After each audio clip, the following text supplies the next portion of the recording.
There's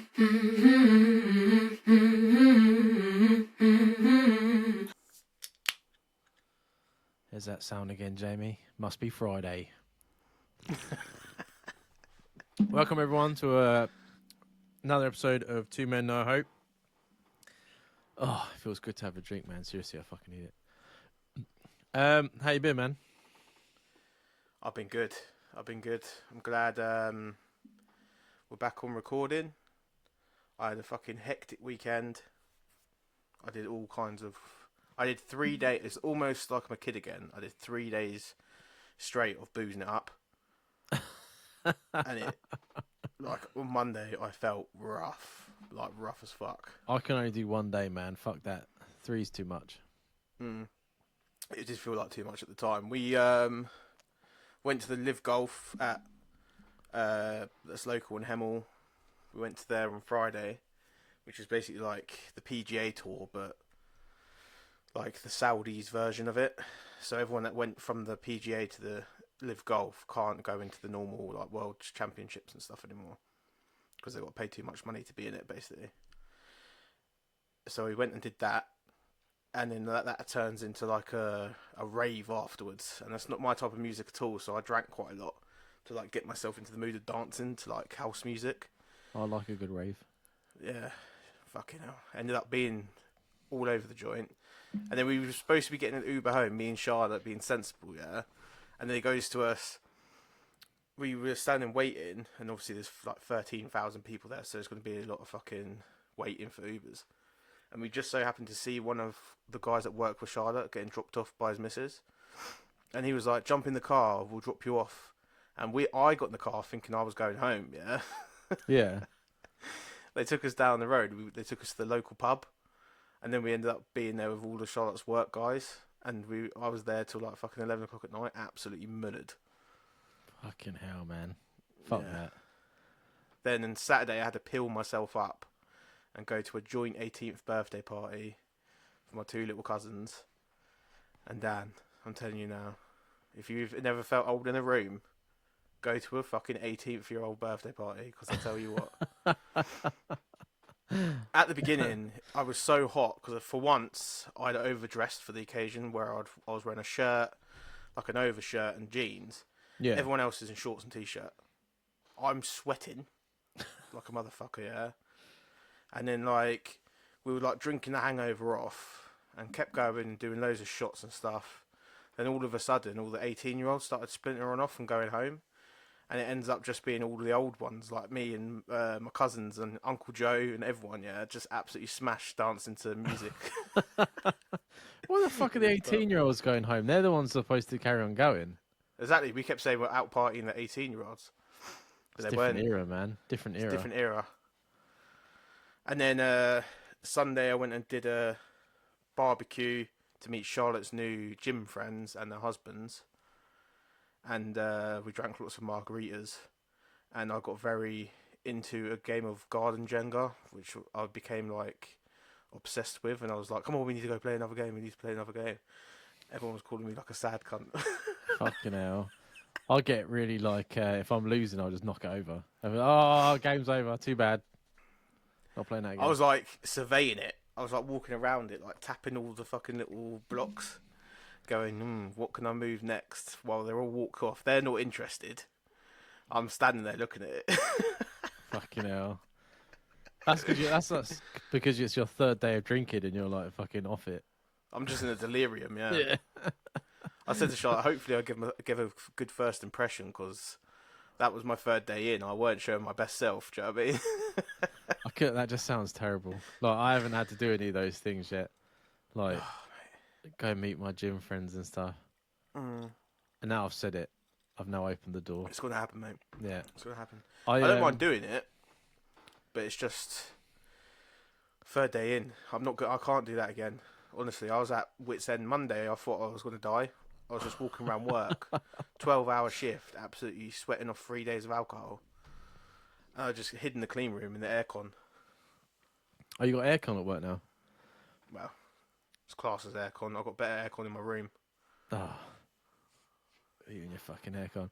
You saying about Not you saying about opening the door. For the record, after I've done an episode, I don't remember what I've said. Just to throw that out there. Everything I said is me. I'm not saying, but as soon as that recording button stopped, we might as well have not recorded because I can't remember any of it. So I'm sitting on. I have to remind you of so much stuff. So I'm sitting on the toilet. What day was it? I think it was like Monday or something like that. And Sabina messaged me and goes, so I'm not gonna get. Will you be my girlfriend in rose petals laid out on the bed? And I sat there for a second. I'm like, what is she fucking on about? And then I'm like, oh, for fuck's sake, she's listening to the fucking podcast, isn't she? And I was like, nah. And she was like, why? And I was like, because we've been dating for fucking months. I was like, you're not getting that now. I was like, that's past, love. It's happened. And then she's like, well, what date's our anniversary then? And I'm like, what did I say in this fucking episode? I've just dug myself a hole here. And I'm like, you did, yeah, I'm like, I don't know. I was like, which day is it then? And she goes, I don't know either. Having a go at me. Yeah, that's all right. Yeah, so I was like, well, pick a day then, and we'll just decide it's that one. And she was like, 22nd of January, and I was like, all right, put it in my calendar. I say you solved that one. Don't pretend, don't know. I had no idea. Talking of anniversaries, this Saturday actually, is my 7-year wedding anniversary. Oh, I thought I'd forgotten something then. How many? 7? 7, yeah. Fucking hell, man, that's mental. That's insane, isn't it? Yeah. Considering I remember being at your wedding and that. I can't even imagine that now. That it's been that long. Doesn't feel like it's been that long at all. That's good though. Yeah, true. If it felt like it was longer, then you're probably doing something wrong. It's not been an arduous journey anyway. I think it's just because you and Charlotte lubed the way with a lot of alcohol. I think Yeah, I've lost months at a time just in pure binging. Especially COVID. I can imagine you two in fucking COVID. At the beginning, we were all very... I was actually fucking meditating at the beginning of COVID. I went into like a new Zen Jamie. But then 6 months in, alcoholism taken over.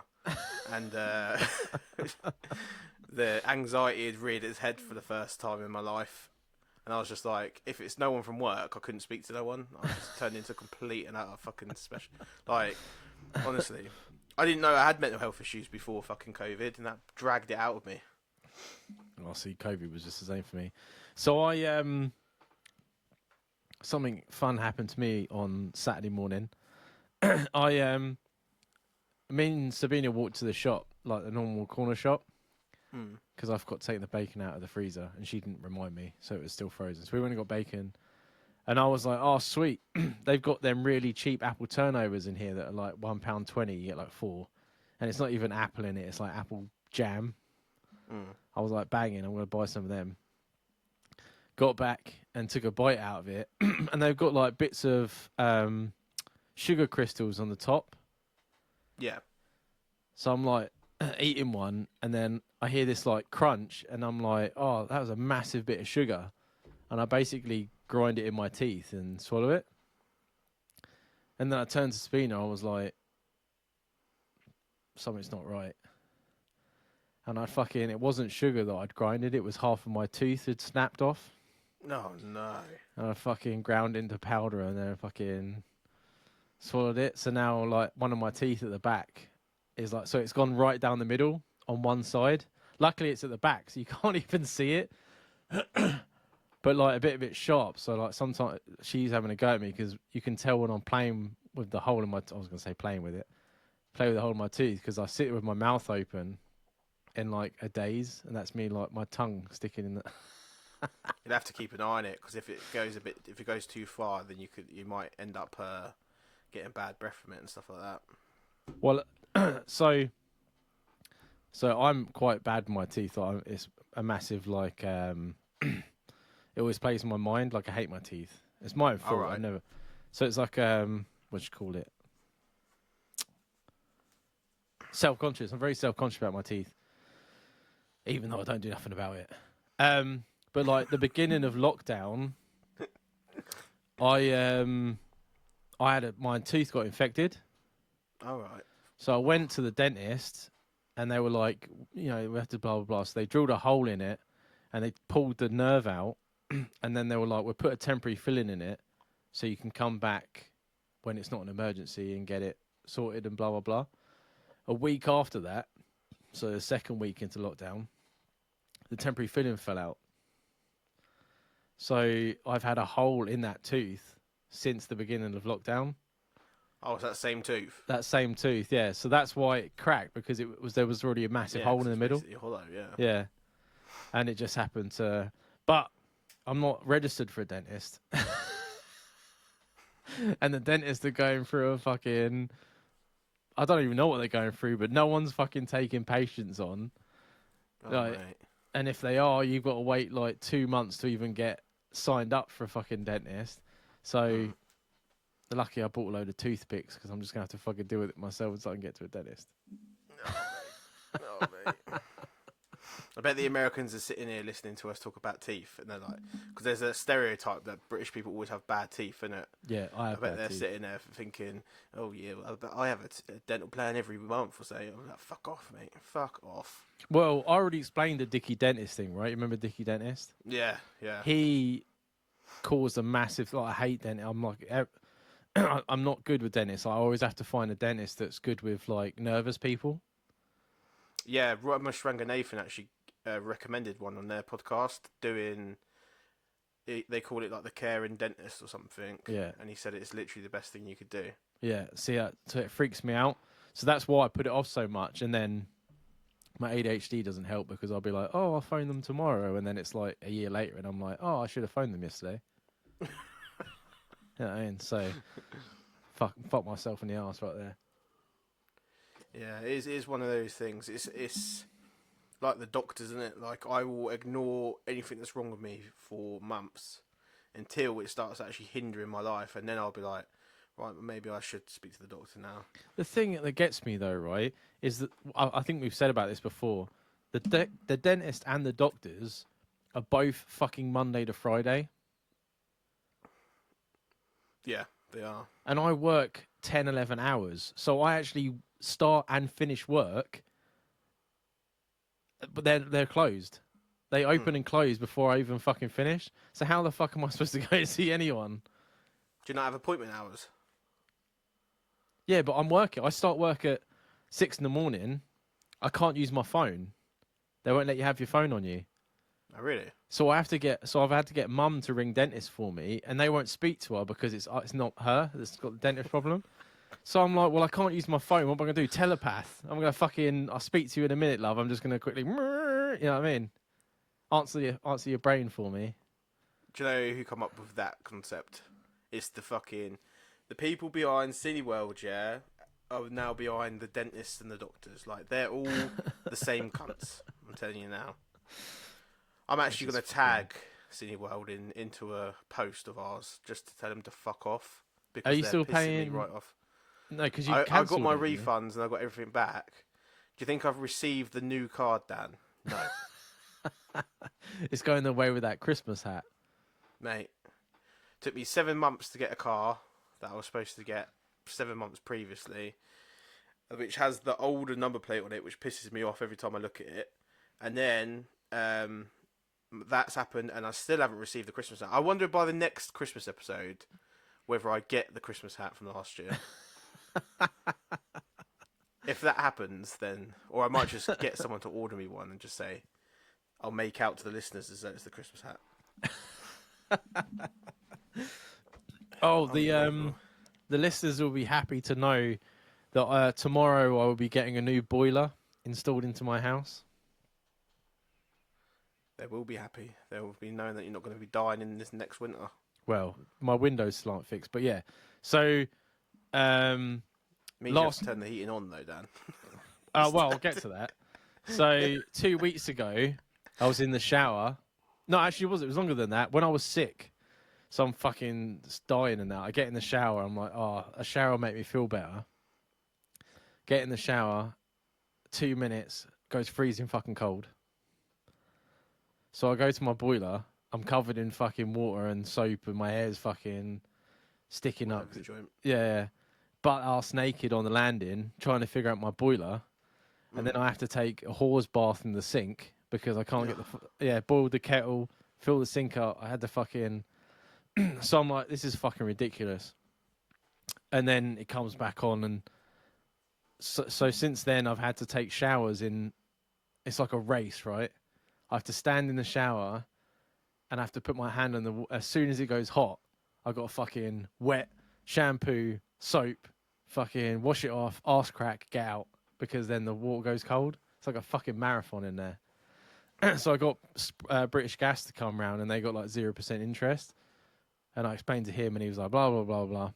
And I was like, oh yeah, my heating's pretty old because it's like an ex-rental. Yeah. And he was like, yeah, you haven't had your heating updated for like 20 years. And I'm like, what? He's like, yeah, it's like 20 years old. I'm like, fuck me. So About as old as the house, probably, then, is it? Oh no, my house is like 50 years old. Like, it's a pretty old house. Yeah. So then he's like going through all the new boiler and that, and he's like, oh, this boiler's got like a triple star A energy efficiency rating. I'm like, oh sweet, that's pretty good. What's my one at the minute? He goes, F.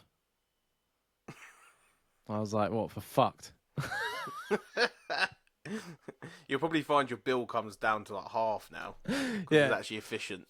And then, so my heating's so old, he was explaining everything to me, and he was like, right, so when we book it in, you're going to have a plumber, an electrician, and you're going to have a builder. I'm like, why the fuck do I need a builder for? And he's like, because we can't do the normal route because your house is so old. So they've now got to go through the wall, and they've got to dig up my garden and put a filter inside the garden, and then pipes run up the side of my house. Fuck me. Yeah, that's how old my fucking heating system was. That I strung out 2 more years out of while I moved in. Luckily, they gave you that deal, innit? Otherwise, you'd be fucked. You'd be paying thousands outright. Oh yeah. Because Mum was trying to get me to have these guys come around and give me a quote and that, and I was like, Mum, I ain't got the money. I was like, they gave me like all this stuff. They gave me like warranties for free. They gave me £300 off. They got all the builders and that coming, and I was like, yeah, just fucking do it. 0% interest. I'm just paying what I'm paying. You know what I mean? Yeah. So and if your mum's anything like my mum, like my mum has managed to get. It's like she looks online and goes, "Do you know when everyone's like, oh, rateyourbuilder.com or whatever?" My mum must find like what's the worst builder.com and then go on there and click top worst builder in fucking Luton. Cowboy builder. Every time without fail, Dan. Like they were getting their windows replaced, yeah, and this geezer was turning up taking chunks out of the wall, shoving a window into it, yeah, and then like all of the windowsill and all that was fucked, and he put wallpaper over the top of it, and it was just like fucking jagged. And I come up and I was like, Mum, you can't let him leave like that. She was like, oh, he'll sort it out. He hasn't finished all the job yet. And then as he was leaving on the final day, I looked up there, still not sorted. So I me and my brother cornered him in the fucking house and was like, nah, you're going up to sort out that wall. It's like a fucking Del Boy, isn't it? Yeah. Del Boy in the house. And like the front door is like a big heavy door. They had like them old PVC shit doors before, but yeah, they have like a big heavy security door now on the front. Oh yeah. Like my front door, that one of them big proper stronghold doors, yeah. And geezer, because obviously he's dodgy as fuck, put it in, it doesn't open and shut properly. It still gets stuck on the fucking as you're pushing it or shutting it. And I said one day this entire front is going to come down because he's just masticated it in. He ain't done nothing proper with it. Dodgy cunt, I'm telling you. Dodgy cunt. And then she found the only person that does guttering in Luton who managed to make her guttering worse. And then one day I come round and he couldn't get in the front door because there was a fucking waterfall outside the front of the house. You need to start letting your dad find them. My dad's the one finding them. I'm blaming my mum, but it's my dad finding them, yeah. Ring this person. It's like Jeff, my stepdad, I was saying to Sabina that he's so gullible and if mum wasn't around or we weren't around, he would have given all of his money to I don't know, Prince Jim Job and be living in a cult somewhere. Yeah. Because the amount of times mum comes home from work and the doorbell goes and it's like a salesman or something, and he goes, "Oh, your husband told me to come back," She's like, go away. It's like, fucking hell. It does it on the phone calls as well. It'd be someone phoning him about, I don't know, solar panels or like getting your garden fixed. And he'd be like, oh, well, my wife's not here right now. Can you bring back in a couple of hours? And then she picks up the phone and she's just like, fuck off, puts it down again. At least he's got the sense to do that. I remember when I was younger, my dad has no religious bone in his body whatsoever, yeah. And I come home from school one day and we had 3 Jehovah's Witnesses sitting in the fucking living room trying to sell my dad God stories. And my dad's standing there giving them cups of tea. I looked at him. I was high as a kite, as always, in the high school. And I went straight up the stairs, went and changed and walked straight back out the door. And when I come back, my mum was going, what has he been doing letting people in? Why are you letting them in? He's like, I didn't know they were going to do that. I didn't know they were going to come in. And I was like, fuck it. I'm sitting there smelling the links, trying to cover up the fact that I've been smoking weed for about 12 hours. I don't know what it is. It must be like a different... Because the other day, Jeff gets a lot of spam emails as well. You know, like you've won the lottery. Like the amount of times as well, me and Mum are talking, watching TV, and he'll go, oh, I've got a tax rebate. And we're like, spam. It's spam, Jeff. Just delete it. Just delete it. Oh, no, it might be. I'm like, they wouldn't... Where did you find it? Oh, it's in the spam folder. That's because your email system knows better than you, Jeff, and it's put it there so you can't read it. And you've gone and found it. Charlotte's mum sends us fucking screenshots of like when people were fishing, saying your parcel is at the border control. You need to pay 50 quid to get it to come through. And Charlotte's mum screenshots it, sends it to us, and then we're like, "What have you ordered?" She's like, I haven't ordered anything. And I was like, well, then delete it then. What are you fucking talking about? I love them things because I love picking apart how shit they are. The last one I got, at the top it said, your parcel from PDP or whatever it is. And then it was a photo of a UPS truck. And then at the bottom, it said, if you would like to not receive these anymore, click here to unsubscribe. And I'm unsubscribe to my parcel that I've ordered that I can't pick up. That doesn't make sense. No, it did. Oh, mate. It's unbelievable, really. Have you seen the film Action Point with Johnny Knoxville? No. What's it about? Is that the when he's pretending to be disabled? No, that's The Ringer, I think. No, this is his last film that he brought out where he owns a theme park and it's dangerous. No. I do remember seeing the trailer for that. Well, it's quite funny. But anyway, so I was listening to him on a podcast and I didn't realise that was based on a real theme park. Oh, really? Yeah, it's called. The theme park was called Action Park. So he said there was a documentary on YouTube for it. That's how someone sent it to him and he got the idea. So I Googled it and there's actually a full hour-long documentary on Now TV or Sky. And it's called... And there was all these names for this park because it was getting sued in that. So people called it Class Action Park. Right. So it's like a full-blown scandal. Yeah. But I tell you right now, man, like if anyone's interested in weird documentaries like that, you should fucking watch it. I'm halfway through it. I watched the little one on YouTube. But this park is fucking mental. Like, because like it was in Jersey and their laws on theme parks and that were really laxed.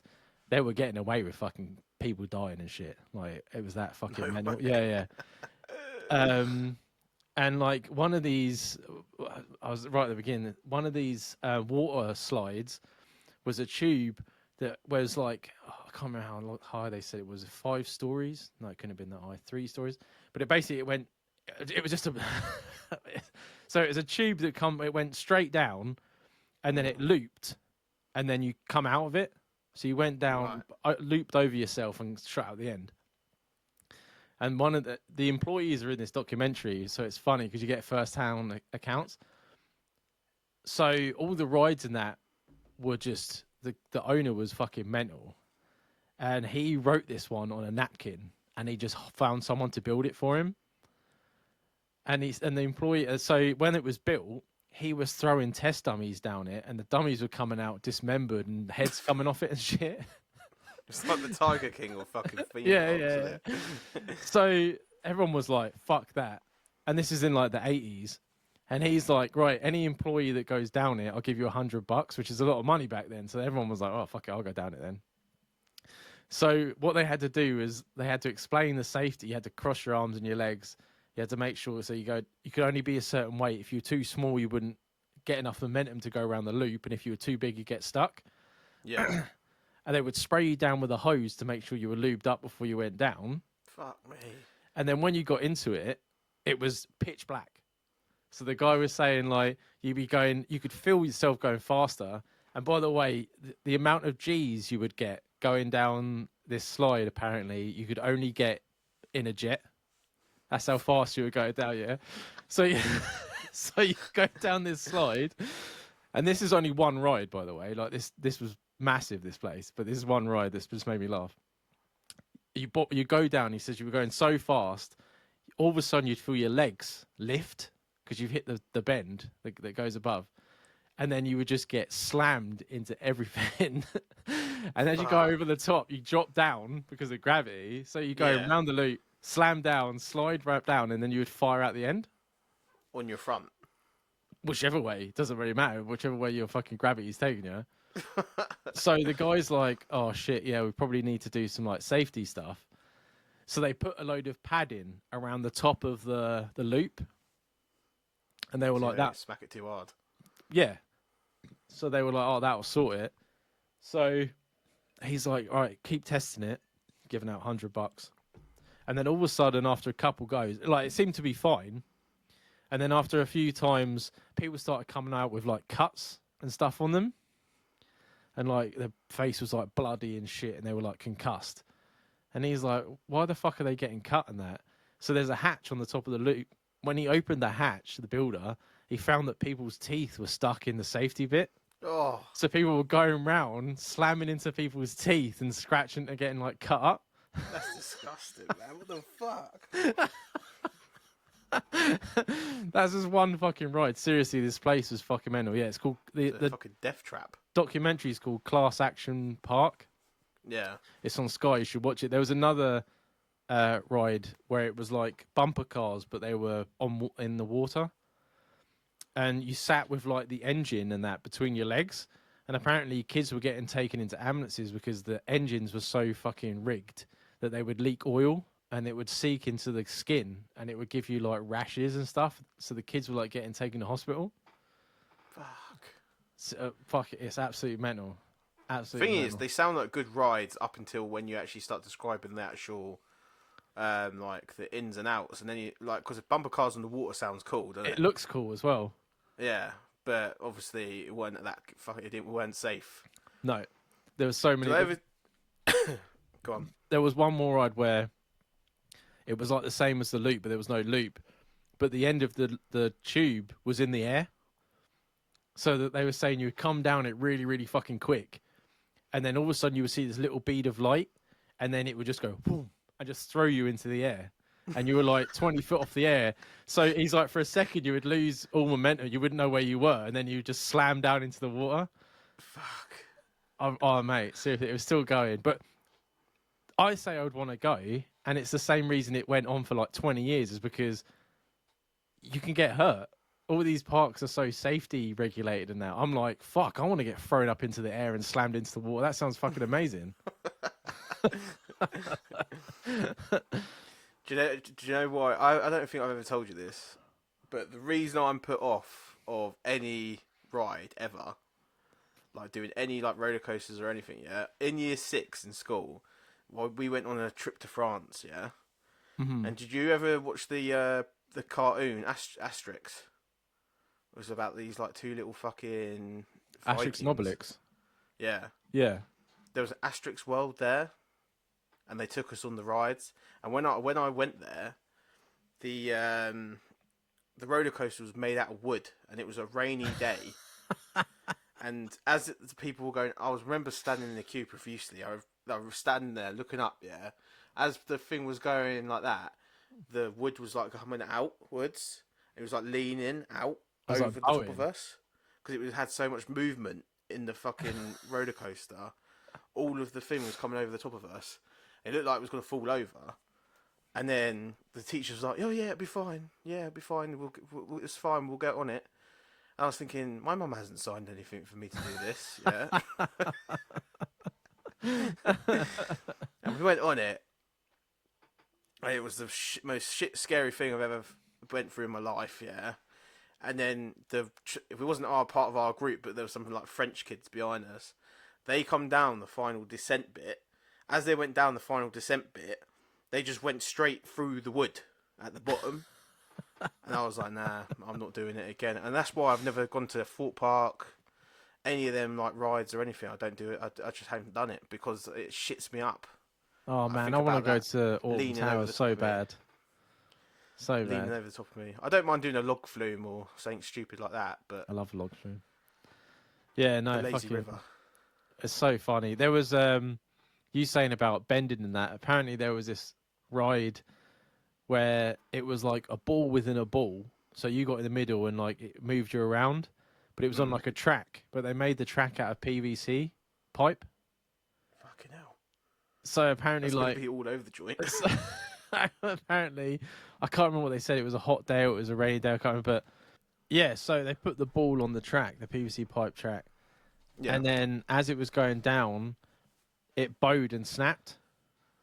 Fuck. So the park along the middle of the park was a freeway, and it had the park either side. So apparently, it come down this hill, went over the hill, over and through the air, across the freeway, onto the other side, and then stopped and landed into a swamp. Fucking. So to me, it sounds like this geezer had so much, like, promise. If he had some real money and made it safe, he could have fucking done it properly. He had loads of money. Oh, what? He was just being tight. No, he was just he didn't want to do it. Doing whatever the fuck. Apparently, they said that anyone that had an idea for a ride would go up to him and show it to him, and he'd build it. And then, as they were building it, he would then go up and he would tweak it the way he wanted it. Yeah, so he was just a nut job. So there was even people that were like giving rides to Disneyland that were like, "Nah, this is unsafe." So they took it to him instead, and he was like, "I'll build it," and he built it instead. Fucking quality documentary. It's so good. I might have to watch it. Yeah, fucking quality. I'm halfway through it. It's really. I was laughing so hard, especially from the guests. So I've got a bone to pick with you and the listeners before we get into the emails. Oh, I think I've bruised my ribs. Me and the listeners? What have we done? So quite a few of the emails this week that I'm going to be reading out, and there's a pattern, have been giving me digs about the Argus. And only one listener so far has seen it from my point of view. Everyone else is just... So does that not mean that I'm in the right? No, it doesn't. Everyone's it does like, mean that I'm in the right. It doesn't. Everyone's like, oh, it's spelt with an O. I'm not disputing the way it's spelt. I'm just saying the way I say it is better. That's what I'm disputing right now. Right. So when I put the TikTok up, how was it pronounced? Yeah. Argus or Argos. Yeah. That's not disputing the letter. That's disputing the actual how you're saying it. Everyone in the emails are saying it's spelt with an O. Because I'll read them out, and everyone's gonna, and I'm sticking by it. But yeah, I feel like my way is not a nicer way of saying it. If you say it the way it's spelled, it sounds really aggressive, and when you say it makes like the way it feels in your mouth is aggressive. I just feel like next time I go down to McDonald's, I'm just gonna have to get a Big Mark. A Big Mark. If that's what we're going to start doing, is just saying stuff how we want to say it. You'll have hey, the English language is built on the way we say it just because we want to fucking say it that way. If you go into London, I would pay you money to find someone that's actually speaking English in London and not speaking the way they want to be spoken. You know what I mean? Good fucking luck. They might all be in Argos. It's Argus. What's Argos? Argus. Say it, Argus. Say Argus. It's so much easier. Argus is terrible. Argus. If everyone agrees with me, then I agree. But it was so much easier to say it that way. Argos. No, it's Argus. Argus. It's so much easier. It flows off your tongue, doesn't it? Argus. Oh. Argos. I'm glad I've had the back of the listeners. Thank you, people. Thank you for. No one listens to my. I was visited by the man himself who told me who the devil was, and yet everyone's. This is why we're corrupt in this world, right? Because everyone goes after the devil, like you, Jamie. Everyone sides with you. You know what I mean? That's why we're gonna burn in hell. Can't fucking win. My way's better. For Europe, for everyone I've spoken to, they agree with me. Yeah, because you're in Scotland, so they don't even know how to fuck speak English. Neither does the English now to speak English. Everyone calls me posh, so technically I should know how it's said because you're rough as fuck and I'm not, apparently. Well, we had one email which obviously is going to come up, but I actually, after they said what they said in it, I actually looked at some old adverts and it does say Argos the whole time. It's the old advert with wasn't Hugh Grant. You got to go with the way the company says their name. I don't care how they say it. No, because for years you got Skoda. You were saying that wrong because it's Skoda, isn't it? Skoda. Yeah, but that's because they're not and then British firm. Hyundai, Yeah. Hyundai, or whatever it is they want you to say it. Yeah, because that's pronounced for them. No, everyone's taking this big fucking stand. I don't care. I'm taking it back. Right, I'm taking Argus. I'm gonna send some letters. I'm gonna send some emails. I'm gonna get them to rebrand their entire merchandise. Do you know what I'm gonna do? I'm gonna say it now. Today I'm gonna DM Argos, and I'm going to send them an email to their customer relations department and see if they can get to the bottom of this problem. And if we get an email back, I'll be the best and most happy man in this world. And we might even rejuvenate their fucking brand. But that even going to prove nothing, is it? That's not going to prove nothing because the people that you email are paid to say what they're paid to say. They're not going to agree, even if they agree with me, they're not allowed to say it. So that doesn't prove anything. So that means you know that they're going to say that how I say it is the right way of saying it. No, I know the way you're supposed to say it because it's in the adverts. I'm just saying the way I say it is better. I tell you right now, everyone that emailed in to say about the O didn't even try and say it my way. Because it's like if they tried it my way, they'd never go back. I bet the Americans are like, what the fuck is Argos? I don't know what their equivalent is. Target? No, Target's like a superstore, isn't it? Do they even have like companies like that in America? It's almost like a... We won't have them for much longer, I don't think, because they're not doing too well over here anymore. No, because you can just order everything off Amazon or stuff like that. But it's like a catalogue company, isn't it? Basically. Yeah, the only way it is convenient is because you can get it right now. Yeah. You know what I mean? It's just a big warehouse, and then you go there and fucking... It's the same with like... Tool Station or whatever it is. Screwfix, yeah, very similar. Yeah, they're the same sort of thing. Say it my way. Just say it. And I'll tell you right now, you fucking love it. It shaves off at least half a second of your conversation if you say it my way. Just makes me laugh that you're admitting that it's wrong, but you're just saying just do it anyway. Yeah. That's how the English language works. You take a word, and then if you don't like it, you alter it. Same with like water. Everyone knows. This is where the listeners get an in-depth look into how mine and Dan's real conversations are. That we just squabble over something for weeks at a time, which means nothing to no one. Really.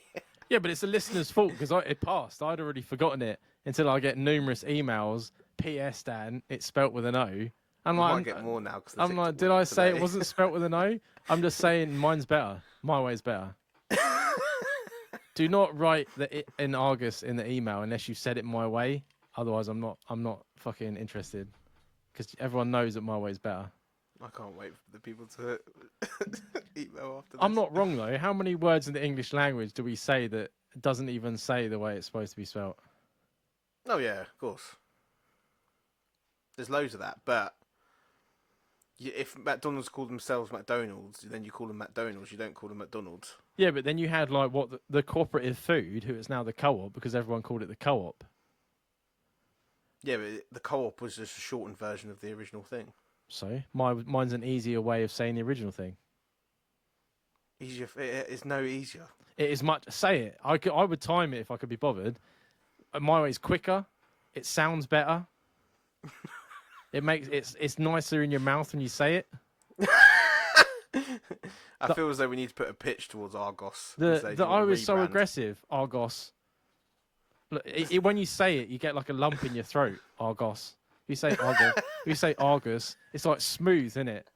That's how it works. Argos.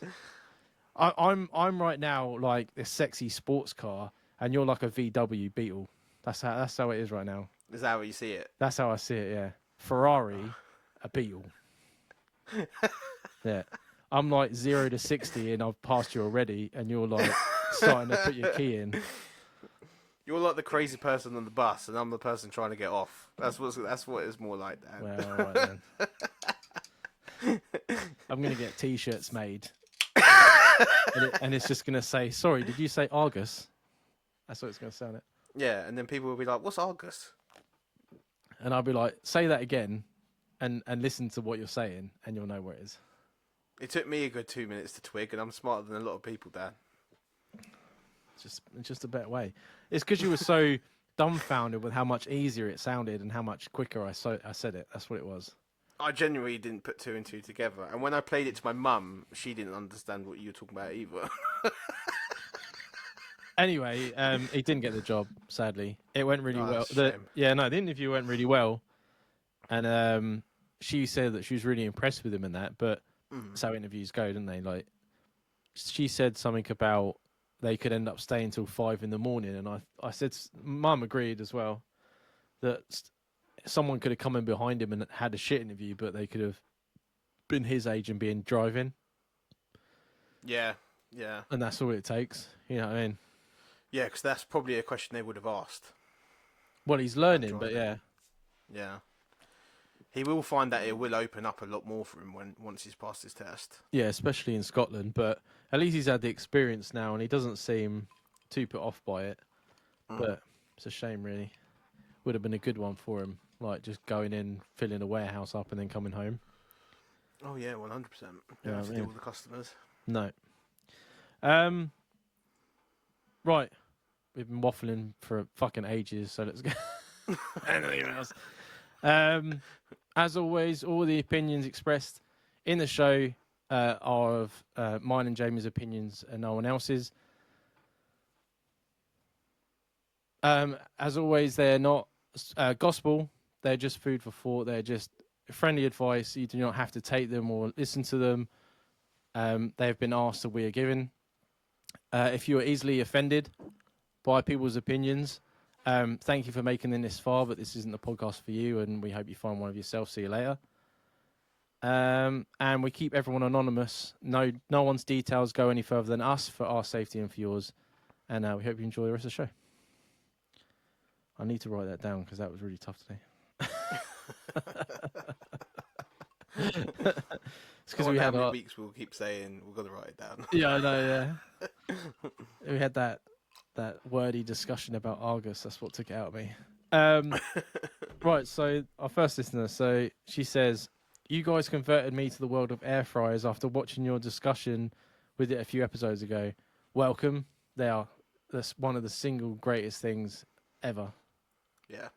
Absolutely. As I said at the time, they saved my marriage. And they save so much fucking money as well. Like, I managed to get through winter with those things because the oven is a gutsy bastard. You know what I mean? Especially with your old boiler. My oven doesn't use my boiler. Oh, you not got a gas powered oven? I thought you did. Oh, it's fan. Oh, you got a fan. All right. Wait, no. Even if you have a gas oven, it doesn't use your boiler. I don't know. I have no clue. I think I've redeemed myself for the Argus now. Add that in an email. Who uses their boiler to run their oven? Gas, innit? If you've got a gas-powered hob. And? Your boiler heats your water and your radiators and that. If the gas is powered by the same shit, innit? British gas. It's got to come from somewhere. Yeah, but it doesn't come out your boiler. Yeah, but it would be an airline in your house put in by British Gas that would be connected to your boiler. Anyway, we're not going into this. We're moving on to the emails, Jamie. Later discussion. I'm hoping it will help my husband with cooking, as he's absolutely no help whatsoever. My husband spends a lot of the time playing his PlayStation, and he doesn't help much with the chores or the kids, and always puts it down to long hours at work that he does. How have you negotiated this in the past, as I know you both work long hours and have admitted to being lazy in the house? Thank you. I'm very lazy. I'm not lazy. I struggle with a lot of things. Jamie, how did you deal with doing things? Because I'm not. I live on my own. I do a lot less than Charlotte would want me to, and we got a cleaner for that reason, so we don't have to deal with it anymore. But I think when it comes to it, I do things a lot better than most guys. But at the end of the day, I just need that constant reminder, which unfortunately for some wives out there, your husband's pretty useless, and he's going to need a constant updating on, like, just go and do it. Because if Charlotte doesn't prompt me sometimes, like today, which we got, like, this sounds really boring to the other listeners, but I've got a hydrangea and a rose bush in the garden that them type of plants need to be watered really, like, every day and quite a lot. I've switched off now. Yeah, exactly. But it's a chore, basically. That's what I'm trying to say. It's a chore, and I'm like, I look at it and I think, oh, I need to water that, and then don't think about it for another 2-3 days. But then Charlotte, when she walked in this afternoon for a lunch break, she's like, "Can you water that?" And I literally remembered to do that 2 seconds after we come onto the recording before she got home today. So I was like, if she hadn't done that reminder, that would still be sitting there fucking stone dry. Do you know what I mean? So you just need a constant update on what to do. I think that's different though, right? Like, I'm the same. I've said to Sabina many times, because of my ADHD and stuff like that, I was like, you need to tell me to do things, because to me, I don't even notice them. And I know that they're annoying, so you got to tell me. But a lot of guys would say, if you're going to constantly remind them, that's like aggravating. Like, you're just nitpicking. So it's hard. It depends on the way your husband wants to be spoken to. But I would say compromise is always the same thing. Like, yes, everyone does long hours. You know what I mean? Just because you're doing long hours doesn't mean that the hours that I've done and now having to cook and having to look after the kids, you know what I mean, doesn't erase anything. The same. Yeah. So why do you get to sit on your PlayStation and do fuck all while I've got to carry on going? Yeah. My relationship with Charlotte's improved tenfold because the shifts that I'm on now, I'm out of the house from 6 in the morning till about 8 o'clock, 9 o'clock at night. So when I come home, Charlotte gets home around the same time from the gym. So we end up cooking together and stuff, where before, when I was finishing at 2, I'd come home, do the typical lazy thing, go sleep. Yeah. And then wake up at like 4:45 when she gets in, or sleep through and she comes in and I'm asleep on the sofa. And then it would create aggro because she was like, you could have been making me dinner or whatever, and etc. etc. Where now that my shifts are longer, that we come in at the same time, it actually pays off. And I think that was forced on me by circumstance. But when I go back to the other shift, I'll know now I can stay up and do it. Do you know what I mean? Rather than thinking, oh, I need that sleep in the afternoon. That's what I do at the minute.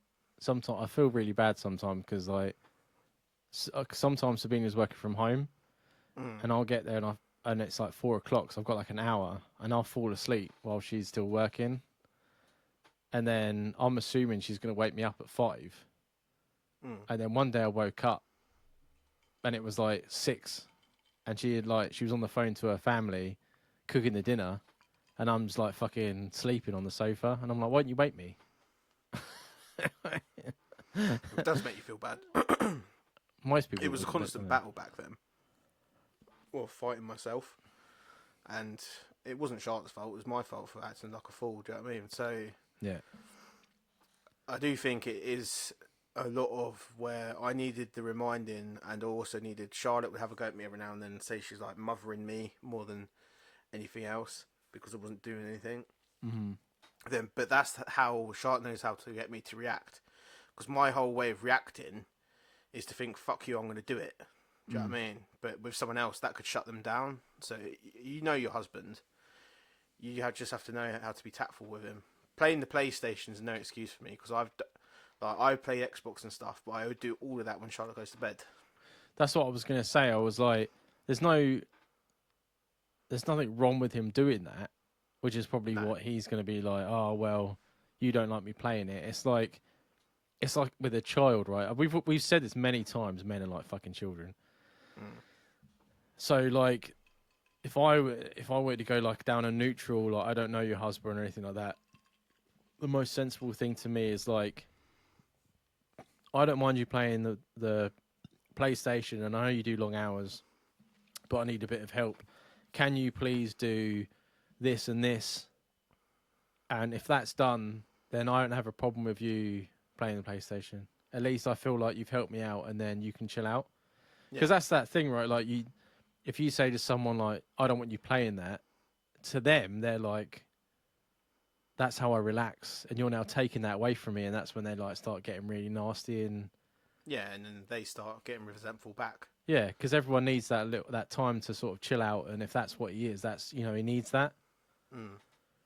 Mine's just go to fucking sleep. But you need to take into account as well, like I know now that if I just go and stand near Charlotte when she's cooking, that she thinks that I'm in there helping her, when really I'm doing absolutely fuck all. But I'm there grabbing a dish or fucking washing up something that she's just used or something like that. Do you know what I mean? Yeah, but Because just being sorry, but I'm go on. there supporting. Yeah, just being there is like it makes you feel less lazy. Yeah, because like if she's in the kitchen and you're watching TV, she's like, "Why is he watching TV and I'm standing here?" Yeah. You know what I mean? So like, just put a chair in the corner of the room, and he'll come and sit on it, like a lapdog. Create like a breakfast stall, Yeah. little area. I do find it awkward. I'm in an open plan. You know my house. I've got an open plan, living room into kitchen situation. And if I was to be sitting there watching something while Charlotte's cooking behind me, that would make me feel awkward enough to Yeah. get up. So you'd think most people should have that tact, but not all people do. I do the same thing. I go and stand in the kitchen when Spina's doing a thing, and she just turns around every now and again. She'll like hug me, and I'll be like, "Yeah, I'm here." Because let's face it, we don't know what we're doing. Yeah, I don't know what That's you're doing. You like taking control of the kitchen. I'll just stand here and then as well she can like talk about her day and things like that and like vent. Mm. You know what I mean, at the same time. Yeah, like I said, compromise is probably the best thing to do. I wouldn't try and it's not about getting him off it 100%. Like everyone has their own ways of relaxing. But I think expressing to him about doing things before he goes and does that, it's that sort of balance, right? Like he still knows it's coming, but it's the same thing you do with a kid with like his homework. Oh, you know, if you do your homework for an hour, then you can go on the Xbox for as long as you want. It's the same thing. Almost, yeah, exactly. I And would do the just same. ask him if he wants the constant reminding. Yeah, Then it's not nagging. If he's asked for it, it's not nagging. Because Charlotte always says, "I don't want to nag you," and I'm like, "You're not nagging me if I've asked you to say to me I've not done something."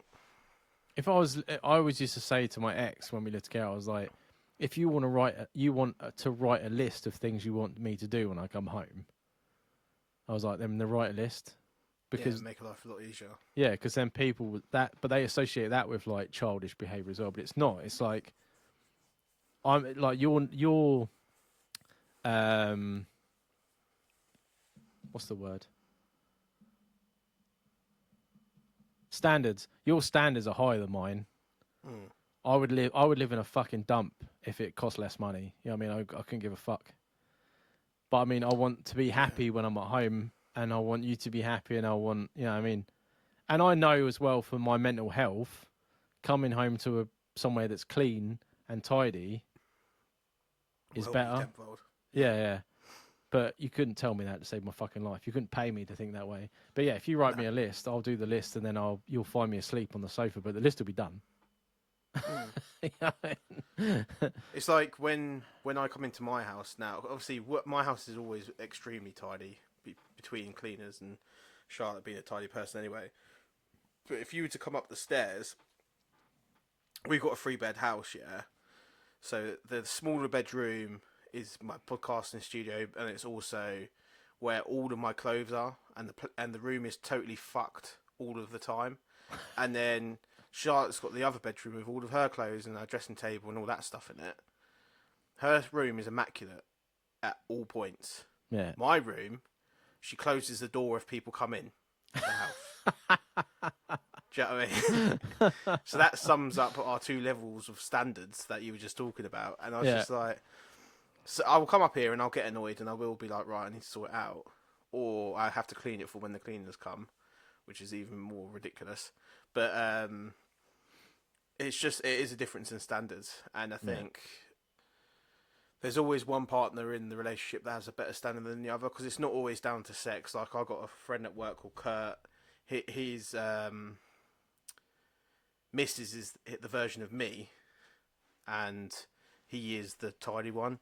And he'll come home from work and get pissed off that she's got fuck all going around the house and stuff like that, even though she's been at work herself. But she'd get home earlier. You need to communicate that though as well. Like that's another. When you live with someone, and I do it all the time as well. I don't fucking communicate. But when you come home and you're annoyed, don't strop around the house and stuff like that. Say to them I thought you would do it, or like, in a non-patronising way, which is difficult. But it's hard, yeah. Communication, Jamie. We always say communication. Let us know how you got with your air fryer. God's gift. I still haven't made cakes in it though. Apparently you can make cakes in it. Yeah, hopefully you get that sorted. I'm sure he's alright. I'm sure he's not doing it on purpose. He's just trying to unwind, but he needs to be told. I saw someone on TikTok make a risotto in an air fryer before. Is that not mental? People make loads of stuff in there. Like, I didn't realise. Risottos. Sabina puts corn on the cob in there. All right. Yeah, I didn't even think about doing that, but it's belting. So good. I can imagine it'd be close to what it's like when you barbecue it. Yeah, it's really good. And then obviously I do toast in mine as well. Well, I haven't for a while, but yeah, I used to do toast in it as well. Brilliant things, brilliant. Right. Hi, Jamie and Daniel. I am 23 years old and I'm losing my hair quite substantially. I've tried a lot of herbal methods and frankly this witchcraft doesn't seem to be helping me at all. My friends are calling me McDonald's because my receding is looking like the M in their logo and I cannot decide whether to shave it off or go to skin this young or find a way to style it better professionally. What makes things worse is I'm unable to grow a convincing beard as well. So if I was to shave my head, I would look like an egg. At 23, I think it would age me a lot, and finding a woman who was interested in a bald 23-year-old would be difficult. Happy weekend, guys. Let's hope the time away from work recharges our batteries. All I know is that in the response back, I put about you always worried about losing your hair. Every single day. 23's tough, man. That is a tough. Like, he's a young man. Like, obviously, your mates are going to be your mates. Mates are always arseholes. Like, I always got taken the piss out of my forehead. So your 4-finger forehead. Well, yeah, supposed to be a 4-finger forehead turned into a 7-finger forehead.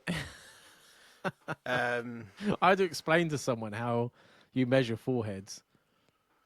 Oh, really? Yeah, because I was talking about Chris Pine, and I was like, "Oh yeah, he's got a massive head." Yeah, I call him the forehead because I can never remember his name. I'm getting better because I keep referring to him. But yeah, he is what. If I ever say about an actor and I call him the forehead, that's who I'm talking about. But it's the same measurement as if you're measuring shots, right? Because in the old days they'd be like, "Oh, give me 2 fingers of whiskey or whatever." Yeah, it's like a double, pretty much. But it's the same. You put it up against your forehead, and how many fingers fit your forehead. Who was I explaining that to? I did that as well at the Live Golf event because one of the lads there was bald, and he's probably in his 20s. I might have probably brought up that email because we were talking about the podcast, and then I asked him how he got on, but I can't remember a response because I was blind drunk. But anyway, As Jamie is. yeah. People always like hairline is one of the things to go after in groups of mates, and I always used to get it for having a high forehead. Like my brother gets it for his eyebrows. The other brother gets it because he's so pale. Like there's always something that someone's going to come for. I think you banter with your friends, and you just got to kind of accept that they're going to go there. As always, a turkey situation is an option if you're that conscious about it. I know loads of people that have gone and done it now. I would do the same for my teeth as well. For us. If we made any money from this podcast, the first thing I'd do is a flight to Turkey for my teeth. Yeah, I'll 100% get my teeth done as well. Yeah. My teeth ain't too bad. I've got that front chip where someone punched me in the mouth when I was young, and they chipped the front tooth. And the only person that talks about it is my mother, but that's enough to annoy me. They always like to pick up on things like that. Yeah. I think the bald thing only affects you if you have no eyebrows. Yeah. Yeah, and some people are conscious about the shape of their head and stuff, but as soon as I see, you have a big, like a roll, like a dent. Oh yeah. Have you got one like that? Yeah, where the skull meets the neck. Yeah. Yeah, everyone's got that. Charlotte has a very prominent one of that. I call it a hook. Oh no, you just put it on the. That's out there for the world to hear now.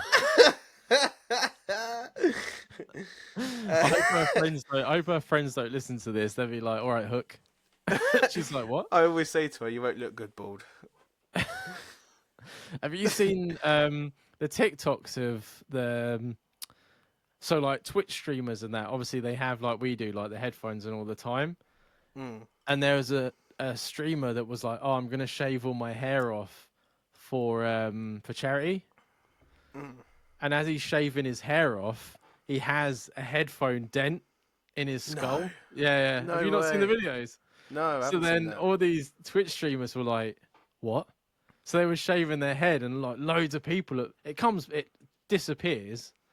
But it's where like obviously like the fat and everything and blood all moves from where you've got the headphones on like all day, and it leaves like a rim in your fucking head. It's mental. I'll see if I can find it. Send it to you. We got to think about that if we go professional with this stuff. Because I ain't getting no dents in the top of my head. Because I always make the comment that as soon as my barber mentions an ever so slight receding line, I'm going skin. Same here. I mean, I have mine short anyway, but I mean, my hairline's pretty far back. I think it's been like that all my life though. But yeah, if I get like a patch at the back or anything like that, it's gone. Yeah. No problem. I'll be quicker to get a beard transplant, just so my beard is a bit more fuller than I would a hair transplant. Yeah, you would look like a nutsack, like a teen's nutsack, if you went bald now. Dan, you got like I wouldn't accept that. You've got like pubes hanging up. I'd be in Turkey. I'd be like, mate, just do the teeth and the beard at the same time. Fucking slam me down on the table, mate. I can just imagining you as a nutsack now. I wouldn't accept it, Dan. It wouldn't be happening. What would happen is I would disappear off the map for 6 months, and I'll come back full beard, nice teeth. Everyone would be like, "What's happened to Jamie?" Yeah, because no one would know. I've also got a gastric sleeve, so I weigh 10 stone. That's what end up happening. No one would know if you were bald though, because you constantly wear a hat. So it's like, you know what I mean? Yeah, I would know, Dan. I'm surprised that the hat doesn't do something to your hair, like destroy it or anything. No, there's always that fucking wives' tale in it that people would their hair will get like make them. Let me say that again. There's always that wives' tale where you'll go bald quicker for wearing a hat all the time. But I'm telling you now, it's a wives' tale. I've worn a hat since I was like fucking 12, and I've never ever had a problem other than my high forehead. And that's probably part of the reason I wore the hat, is because when I used to have my hair short, everyone used to talk about my forehead all the time, so I just plonked a hat on. Do you know what I mean? It took me ages to figure out what the M&M thing, the McDonald's thing with the M.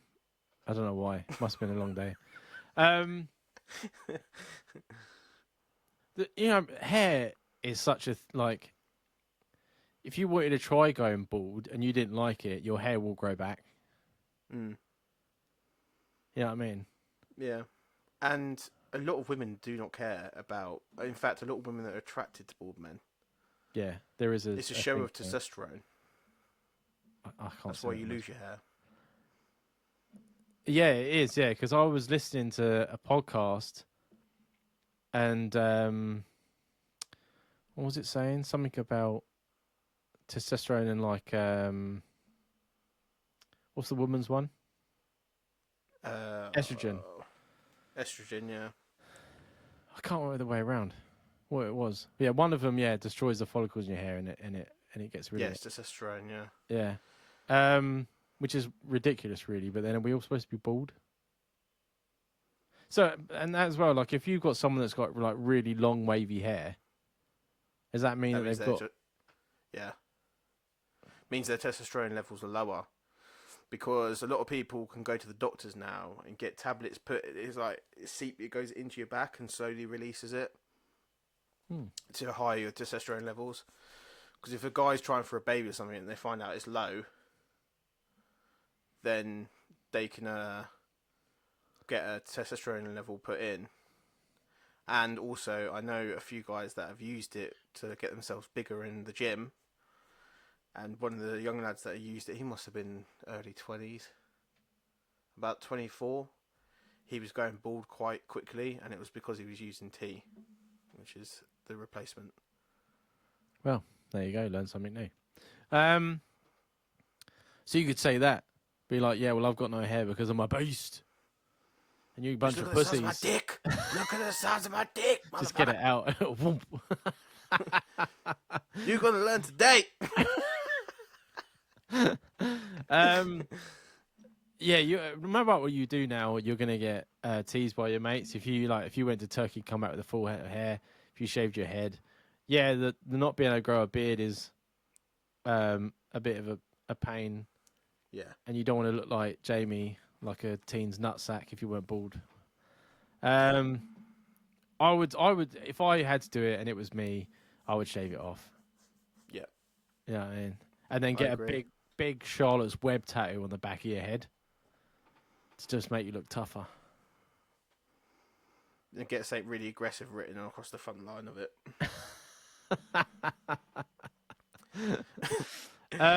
But yeah, there's always the turkey route. Like Jamie said, loads of people have got it. I've met a few people. David Beckham's had 4 hair transplants. Yeah, so his hair looks good. I know it's a lot of money, but it works if you follow the way they tell you to. I can't remember. It's like creams, and you're not allowed to do this and do that. Yeah. But it works. It's not like them herbal things or the what's that thing that you're supposed to do for beards where it's like little needles that you roll over your face. Yeah. It's supposed to open up the follicles. To me, that just screams ingrown hair. Yeah, you're going to end up with loads of like really sore bits amongst your beard. Yeah, trying to sort it out. So I don't. One thing I would say, one option you don't have, which I think is possibly the worst thing for any man, is to be balding but still trying to hang on to it. Yeah. Do you know when they're like trying to the comb monk it forward and stuff, so they're looking all right. So they look like an idiot. And like Donald Trump, where like the wind blows and it all goes up like one side. Yeah, it's actually set back here, and it has to come all the way back. Yeah, don't go for that look. Just shave it off. Be confident about it. Just fucking walk in there like the dog's bollocks, and people won't notice. You'll be all right. If not, taking them. Have you seen that guy on TikTok that he must have? Because he's got no eyebrows or anything either. He must have that. It's not alopecia, is it? Is that the one? Alopecia, where they lose all their hair and their eyebrows and that. Yeah. But he has these like sticky things, and people like throw it and they stick them to his head. Oh, really? Have you seen that? Yeah, like he'd be out and they'd be on like a balcony and drop it, and it would like suction cup to his head. So funny. Yeah, just take a couple of them with you and turn it into a game or something. I always wonder what the fuck your algorithm is, Dan.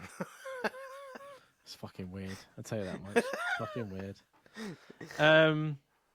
But yeah, let us know how it goes. Yeah, I mean, you're 23. I mean, your hair is.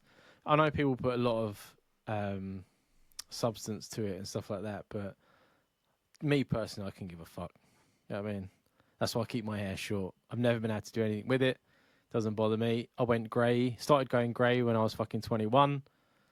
And my dad always says that if you have your hair any longer than I've got it now, it's a girl's haircut. Right, so this listener. I hope you can take my email into consideration. I am only on episode 14 of the podcast, so I have a lot of catching up to do, and I'm enjoying the content. Please keep it coming. Episode 14. That's a long time back. I don't even know. My phone's just died. I was trying to see what it was. I couldn't tell you. One of my favourite episodes is still the deveining the Snickers. That was like episode 4 or something. 4 Yeah, or that's 5. pretty early, 4 or 5 maybe. I still love that episode though. That must be the only episode in the whole lot we've done that I've listened to on purpose multiple times. Oh really? Yeah. So she says, my name is I'm a bartender from the US and I'm currently working with my best friend and her boyfriend as a team on our shift. We all get along great and have many lock-ins and partied hard together, and I've never ever felt like a third wheel. But my best friend has been away with her family the last 2 weeks, and after work at the weekend, me and her boyfriend was quite drunk and shared a kiss. I feel terrible and disappointed in myself, as well as awkward now around this guy. He seems to think this is a green light to have fun behind her back, and I don't want that. How can I approach this without losing my friendship with my best friend and getting this guy off my back? Thanks a lot. I've been racking my brains over this email It is a tough one. It is a because super tough one. for like mental health and stuff like that, I don't know how to sit. Every situation I go through in my head, obviously, you have to tell the truth, but in what sort of manner? And then as well, because this guy seems like he has a green light, if you say to him or give him the option all the time to speak to her first about it, to me, I feel like he's going to twist it to make her look like the bad guy, which then ends our friendship anyway. So I don't really, it's really hard to sort of just. For me, the option that I was going to stick with is to go to the friend and say, look, we shared a kiss when I was drunk, didn't mean nothing. The friend's gonna ask who initiated it, and she would just say, if she does remember, say, don't do the whole thing of blaming him if he didn't initiate it, but you don't know what the situation is, do you? Because she didn't go that far into it. But I think the only option you've got is to own up. Don't leave it to the guy, because the guy might just try and get away with it. That's what I was saying. Yeah, like if you go to him and say, you know, I want to tell her, or I think you should tell her, or anything like that, like it's survival instinct, right? Like he wants to save what he's got. He's going to be like, oh, well, this happened, but, you know, she did this, or. Yeah, he'll be like, she tried it. Yeah. No matter how nice the person is, he's always going to try and fucking save what he's got. But the fact that she said he now thinks he can get away with doing stuff with her behind the other one's back makes me feel like he's a bit of a sleazeball. He's chancing it. He's thinking he can have both girls and play both games, because there would be situations where a girl would do that if she's not close enough with the other one. Yeah. But yeah, no, my closest thing to decide was the same as yours, like, because we always say about putting your own mental health first, and even if you want to save your friendship, but like we don't know what she's like, but I always think if it means nothing and it happened, and if you owned up to it and you're sincere enough, maybe she'll be pissed off for a week or two. But in your peace of mind, there's no secrets now. There's no hiding behind her back. It's completely out there in the open. So there's nothing for you to, hold on to. Yeah, yeah, and there's no way of him changing the narrative. Either. No. It does depend how far his hooks into her as well. Because if she's really infatuated with him, she'd believe anything he says, even if you've come forward with the truth. But then at least you'd know what you've said is what your perception of it is. So then he can't go over the top of that and say like anything that she doesn't already know. Yeah. Yeah, no. Like, obviously in hindsight, it should never happened. But mistakes do happen. I think trying to hide them makes it guilty. And that thought of like, oh, they'll never find out is just an accident waiting to happen.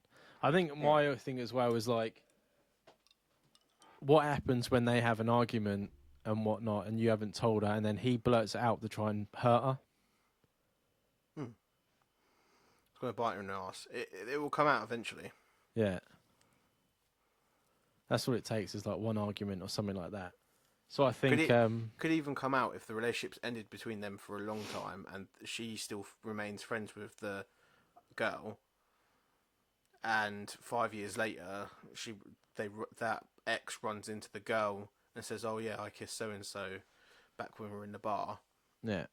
It could ruin your friendship 5 years later when it's all long and forgotten about. It would more likely do that then because you've held on for it for so long. No, I think... it's not worth it.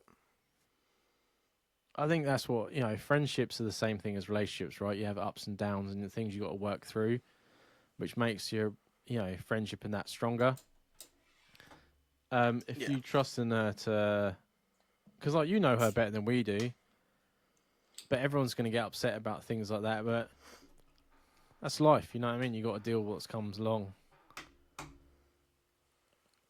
That whole, like, oh, he could be my husband and all this sort of stuff. And it's like, you don't know what's going to happen nowadays. No. No, I feel as though if he's got the cheating mentality anyway, then it's better to warn her, even if she doesn't want to be your friend afterwards. At least you know that you've done it. Yeah. Yeah, no. For you singly in this email, I think you'd be better off telling the truth. Yeah. And seeing it plays out. I would expect the same thing from like Jamie and stuff like that. You know what I mean? It's uncomfortable and things like that. But, I never stay mad at him unless he's trying to think of something. I told you Argos is Argos. It stings, Jamie, but it's okay. Give me 2 seconds. I know one day you'll be on my side. Yeah, I couldn't do that to you, Dan, anyway. If I was to wake up the next morning and found out I'd kissed like someone that you were with, I'd have to say something because I haven't got it in me to not like, hold something back like that. Do you know what I mean? Especially if I had to work with you, it'd be fucking near impossible. So I think it's better to do it when she gets back. So she's back from her vacation.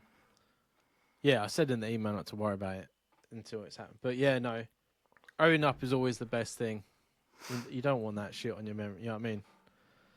On your conscience. No, and let him deal with the fucking whatever comes later. Like I said, she might be pissed off and want some space for a couple of weeks, but hopefully she'll forgive you and everything will be alright. Just don't try and hide it.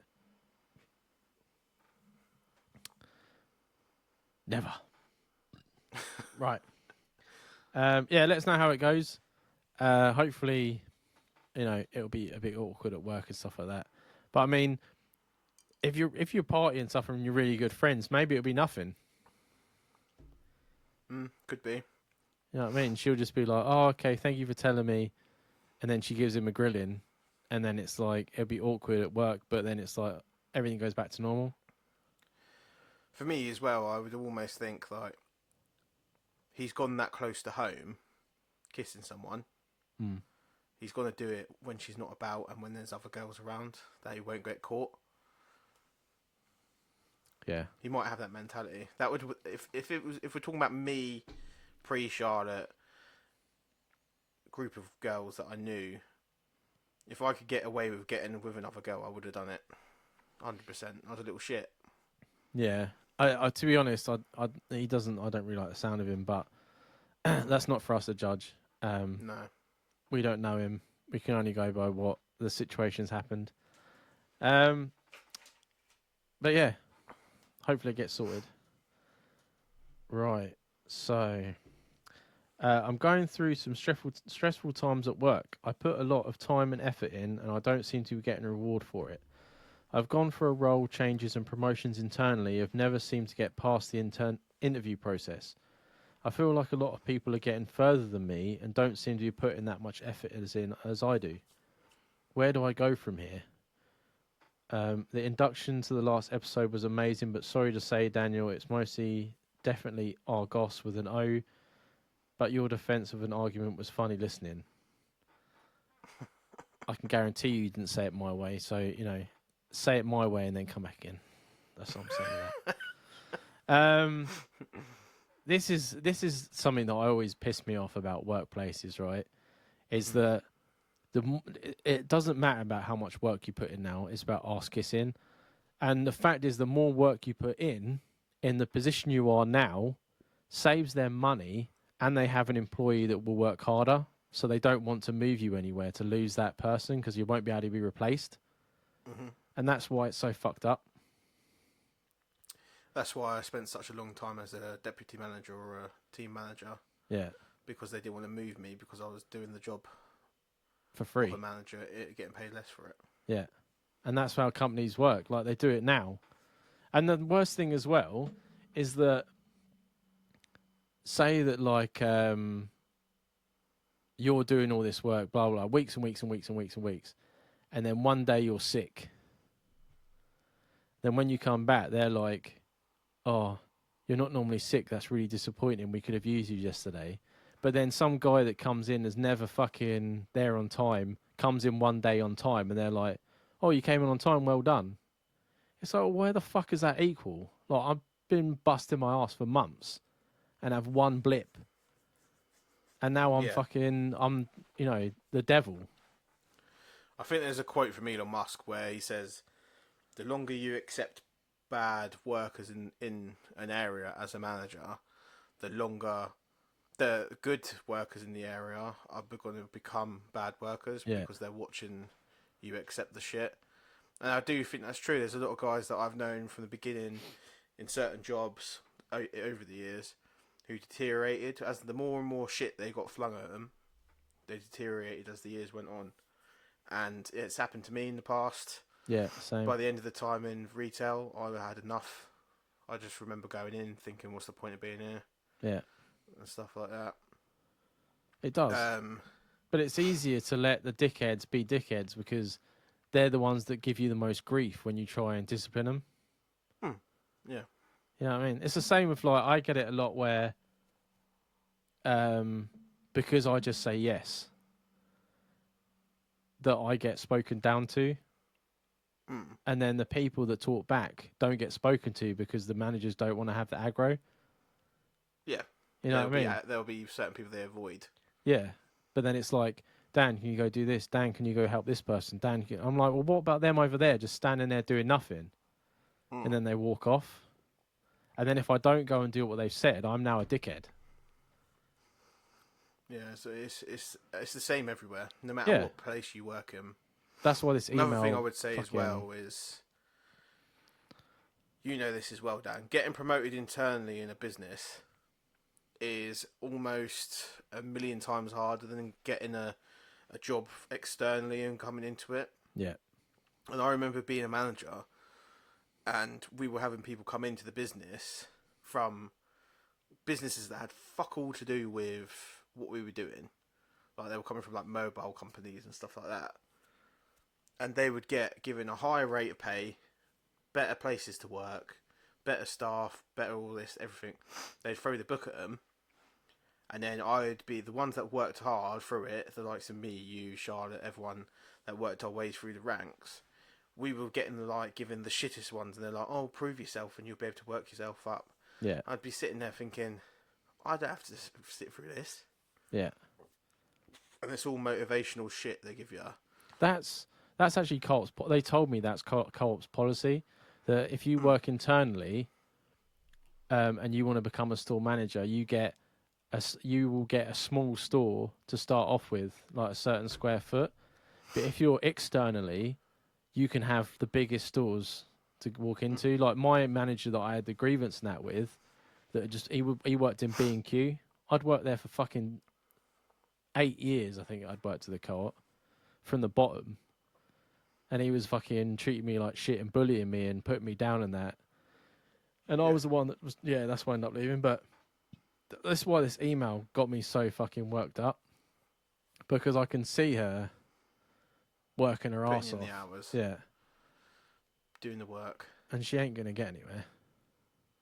No, and that's the unfortunate thing that I was going to say is just like, after being the company man and doing it and expecting what this listener's expecting from people, unfortunately, in my circumstance, and a lot of people like myself, it doesn't always pay off.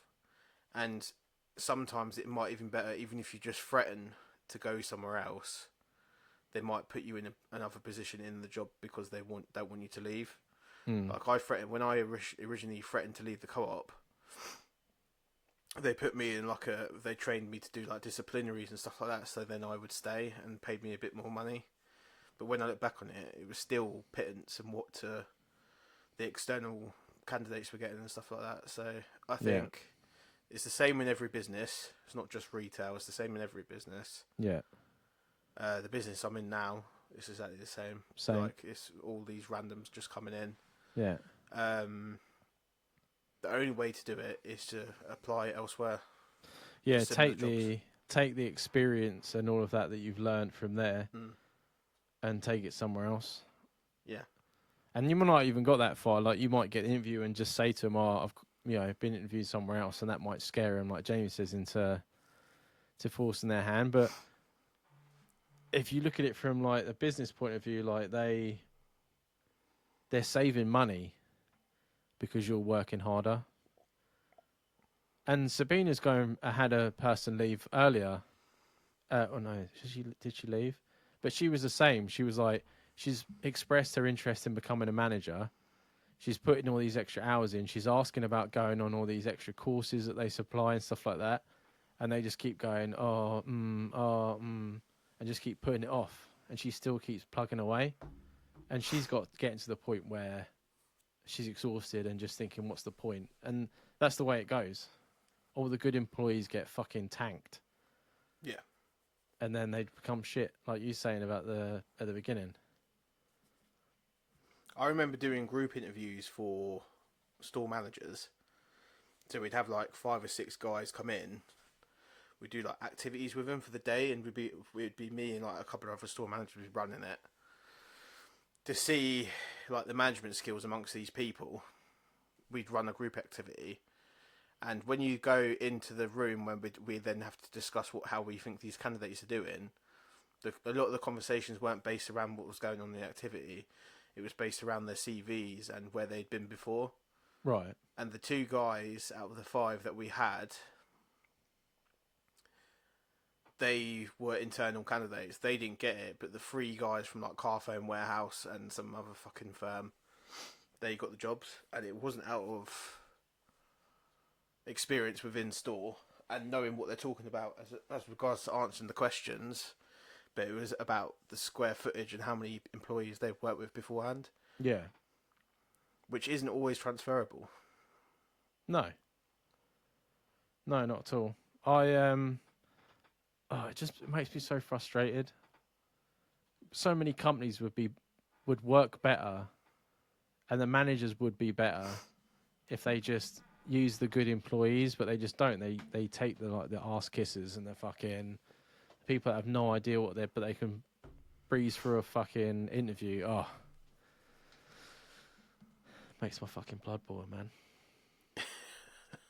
man. Yeah, it just seems like a really sort of like downer 10, 15 minutes to your email, but me and Jamie everywhere I've been, and I've tried my hardest to get. That's exactly. I've experienced it every single time. Yeah. You know what I mean? And then I just moved on. Just found somewhere else. I don't talk much about the place I'm working now, but the place I worked previously in between, there was a common saying that the shitter you are at your job, the more likely you are to get promoted. And I think that it does resonate across a lot of sectors. So I do think, obviously, don't take everything, as we said in the disclosure, don't take everything as like gospel, but that's from two separate like opinions based on quite a few, seeing it happen in quite a few different jobs. Yeah. I just think take it as food for thought. Have a look on Indeed, whatever your equivalent is in whatever country you are, and move on from there. It's always good as well to sit down with your manager and express how you're feeling. I think you can get a good gauge on whether they're bullshitting or anything like that, but you can sort of express how you're feeling and see what their reaction is, whether they're actually interested or anything like that. You could learn a lot. But yeah, you just got to make sure that you're right. Like, don't burn yourself out for a company that aren't interested. And you know, Jamie's right. We're just sharing our experiences, and just because we left and things like that, it probably maybe isn't the best option for you. Yeah. But just try and ring it in a little bit. Don't give them so much free shit.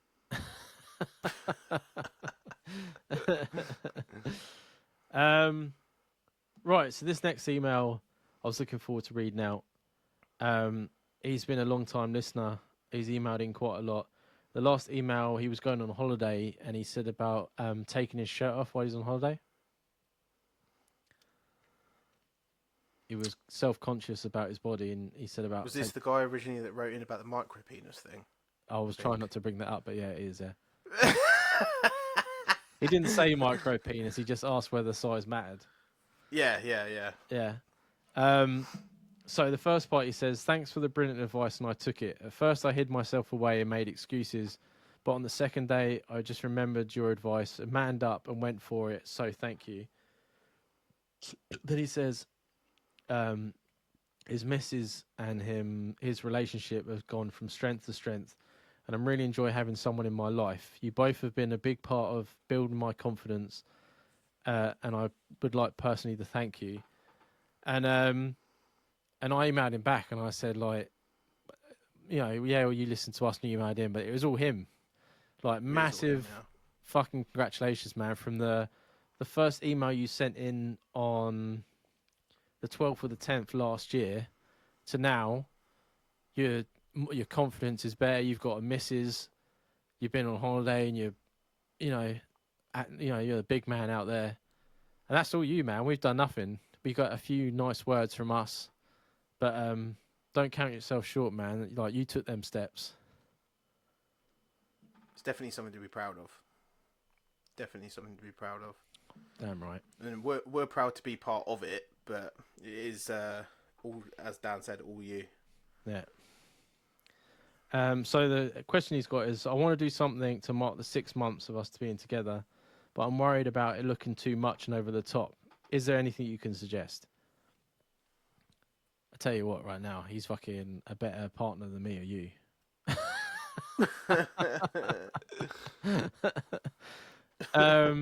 I think that's really nice, personally. Obviously, yeah, you can go over the top.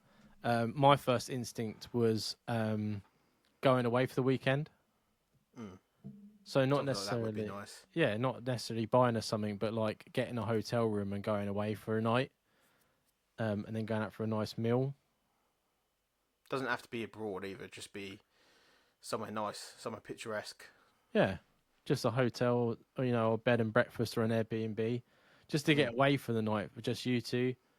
I think that's probably your best bet. You know what I mean? Yeah, you can get some nice flowers, and then do, like as Dan said, find somewhere nice. Pre-book your meal. That's what Yeah. I always say. Because I've made a few mistakes where I've tried to do the romantic meal away, like you go away for a night, and then we get there, and I leave it till last second to think about food, and then we end up in some like shithole pub that Charlotte's not very happy with. So pre-book, investigate the area, and pre-book. Yeah, having it all planned out so she doesn't have to worry is Yeah. like a nice surprise. But yeah, that's just a nice sort of thing to do for little memories like that. You know what I mean? Mm. It's not too. And it won't seem too over the top either. No, because then she's like, oh, he wanted to do something nice for our 6 months, so he went away for a night. Not like, oh, he bought me this or he bought me that. You know what I mean? It's just like, it's just a nice gesture. Yeah. Yeah.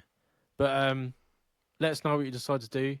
And like we said again, you know, man, it's all you, man, and it's so fucking proud for the, you know, how far you've come. So keep it up, and we're always here if you ever need anything else. Definitely. Right, so I always hate a Wednesday. It's like the middle week marker, and I know I've got more days to do with this shit. What day is it today, Jamie? It is Wednesday. Oh shit. Yes, there is 2 more days. Fucking, but I'm getting a new boiler, so let's keep me going.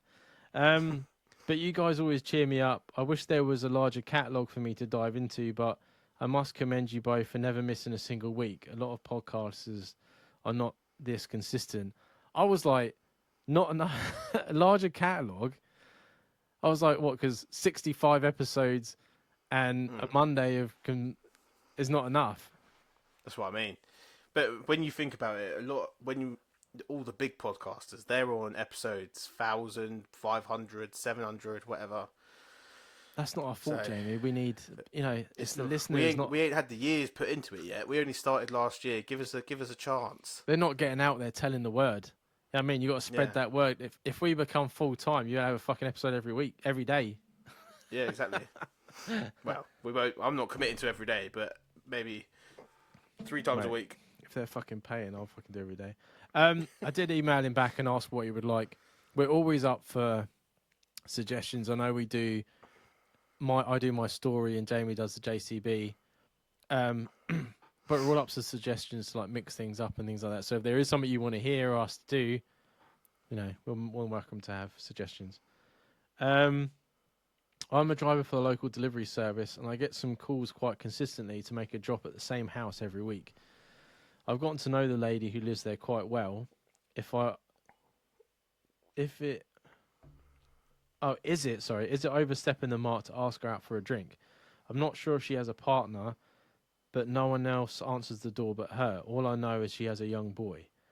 Anyway, what would you guys do? I would take all advice on board, although I follow your disclaimer. And sorry, it is Argos. I enjoyed the whole bit, though. I tell you right now, say it my way and then come back. Say it my way. I tell it right now. I'm hoping every email we get says this. No, they're not even trying. That's the laziest email ever. You're not even trying. This makes me laugh, right? So do you remember the guy that we had in the bakery that went and worked for Sky? Yep. Yeah. I remember helping him with like his interview and stuff like that, and like talking to him that. And when he got it, the first thing he said to me was like, "Dan, do you think someone's ever going to answer the door in a bathrobe, and I'm going to have to pay she's going to pay her bill by sleeping with me?" And I was like, "I think you should get in the van first before you decide on things like that." I always think that's like a porn scene, isn't it? Where you're the pizza boy. Obviously, he's not. He wants to take this person out for drinks, but that's just. But I'm the same. Like that's what you always assume, right?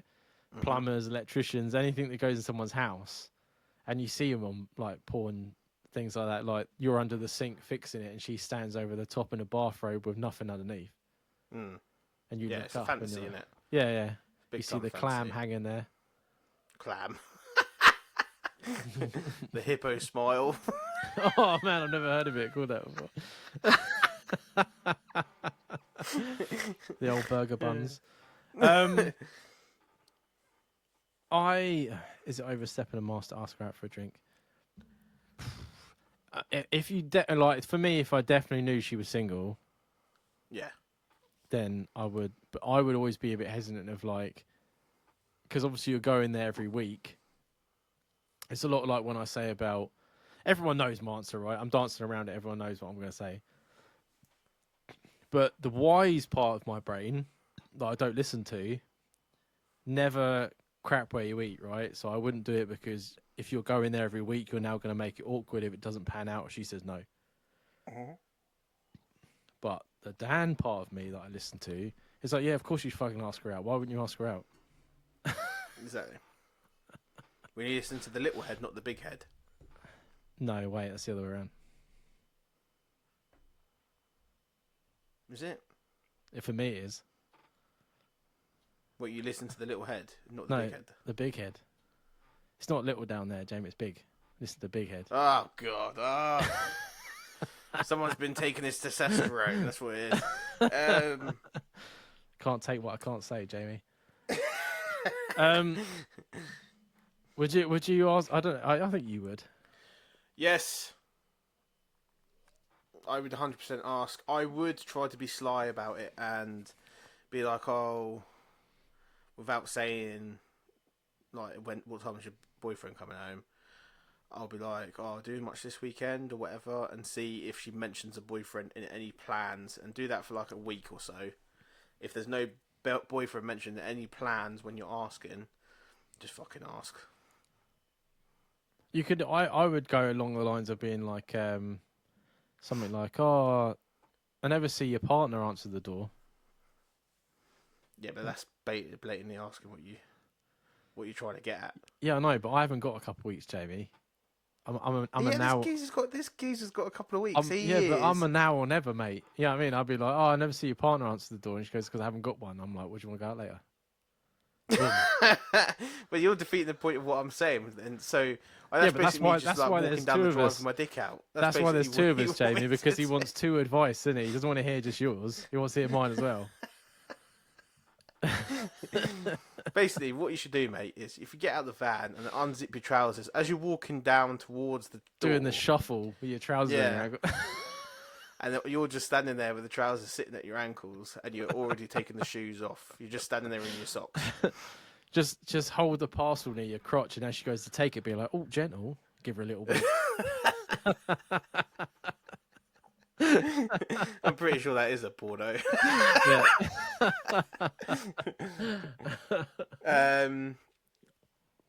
Now, I do think like I would probe for a bit more information, but some people are like, "Oh no, not much," and then you wouldn't get much information. But I would, if I am feeling it, and I'm single, I would just try. Yeah. Whether it makes it awkward or not, I'll just throw the fucking parcel at the door next time. There's no harm in trying. Like I said, if it goes horribly wrong, it could be quite awkward. But you're a delivery guy. There's other doors.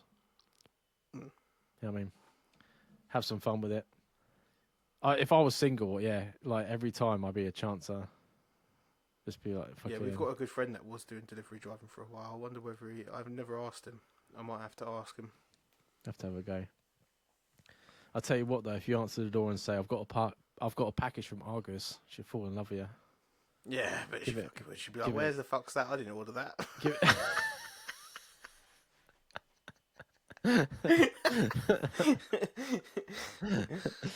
be like, "I didn't order the Angus steak." Angus. I say Argus, and you throw an N in there. Tell me I'm fucking worse for it. Right, so again, it's Argus Dan. It's Argos Dan. How fucking uncomfortable was that for me to say that? Argos. Yeah, it's because you're putting venom in it. I'm not putting venom in it. That's how you say it. It's uncomfortable, Jamie. It's uncomfortable. It's like trying to put a suppository up there. Anyway. So he says, "Hey guys, how are we going? I YouTubed a lot of advertisement to check it out, and most definitely it is Argus with an O. Dan, sorry to be the bearer of bad news." I'm not disputing that it's spelt with an O. I just want you to try it my way. I just want you to try it. And I'll tell you right now, I love how the narrative's changed. It will be so comfortable for everyone when they say it my way that they'll never remember the other way it's spelt. They'll be. Oh, I need to go to Argus, and they'll be spelling it wrong. That's how comfortable they're going to get. I think there's a lot of confusion around it because in the actual original TikTok when I was doing it today, it says you say no, it's got a U in it, and because you said that, that's confused people. Oh, did I? Yeah, in the initial conversation.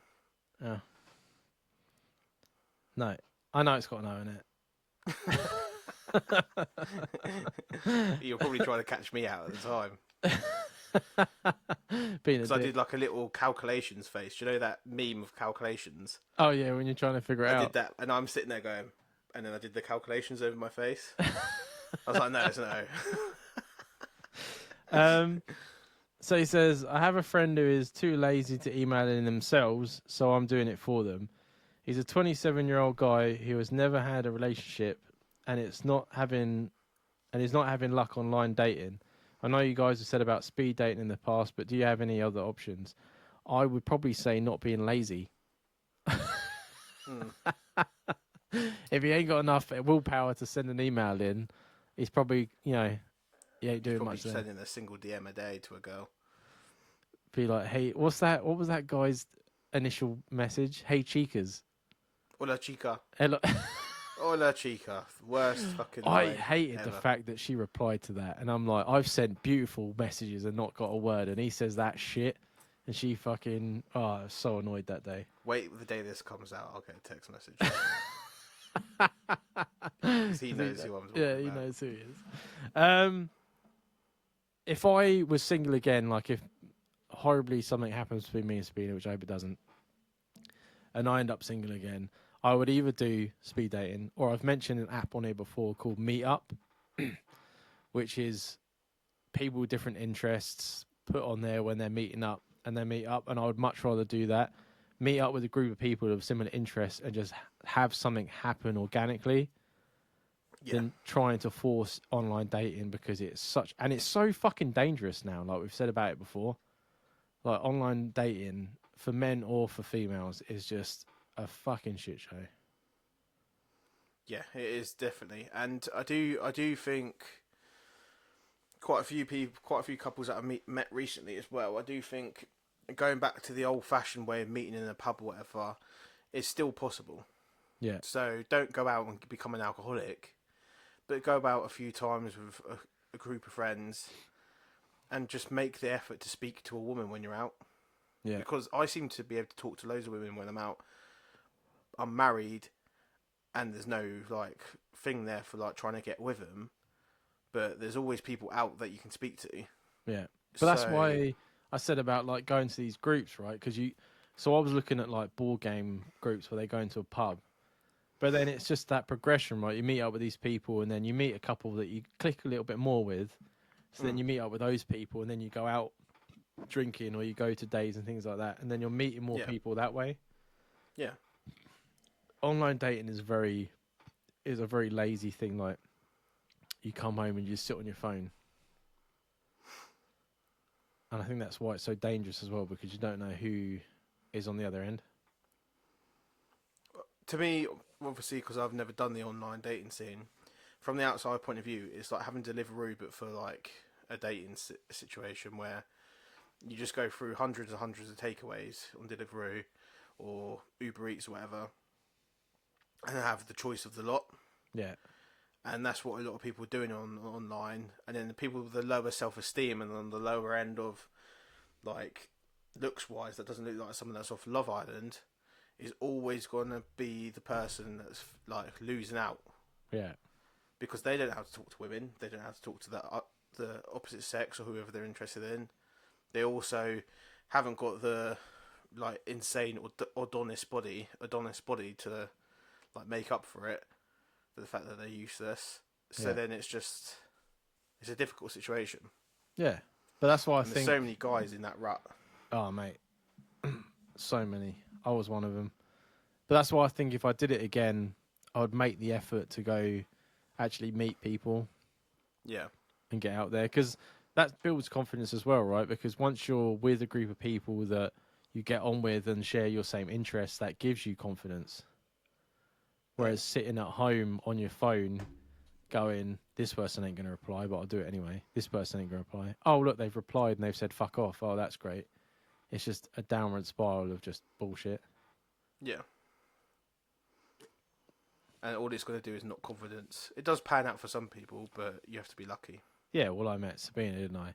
By the way, if there is any online dating that would like to sponsor us, I could change my views quite easily for a little bit of money. Selling our views. We're Yeah. selling our views. That's what we're doing. That's who I am. I'm an advertisement slut. But yeah, no, get up and get out there. Stop being lazy. I know it. You're probably, if you're worried about things like this and your mate's emailing in, you're probably lazy because you're a little bit depressed about it. But just get up. The first up is just getting out that fucking door. Right, so this listener is one of my favourites, and you'll find out why he's my favourite listener in a second. But his previous email was when he found his missus in bed with a random after 7 years together, and he moved back with his parents, and they didn't want him bringing people back. So he says, "Hey guys, as I head hastily towards my 30s, I'm getting more and more pressure to be in a full-time relationship and have kids. As you know from my previous emails to you guys last year, I was in a 7-year relationship that came to an abrupt end. I'm just not ready for something serious right now, as I'm still holding a lot of troubled thoughts about my previous relationship. Have you gone through anything like this from friends or family, or had the feeling that it's just expected of you? I'm not normally bothered by these types of things, but I recently have attended a lot of the family events and the questions keep cropping up. Should I be feeling the pressure, or am I overthinking it? Any help would be appreciated." And it is most definitely Argos and not Argus, Daniel, but I agree that it can be easier if it is said if you need to be in a rush. Keep up this amazing show. I'm so glad to be back to show I saw your progress.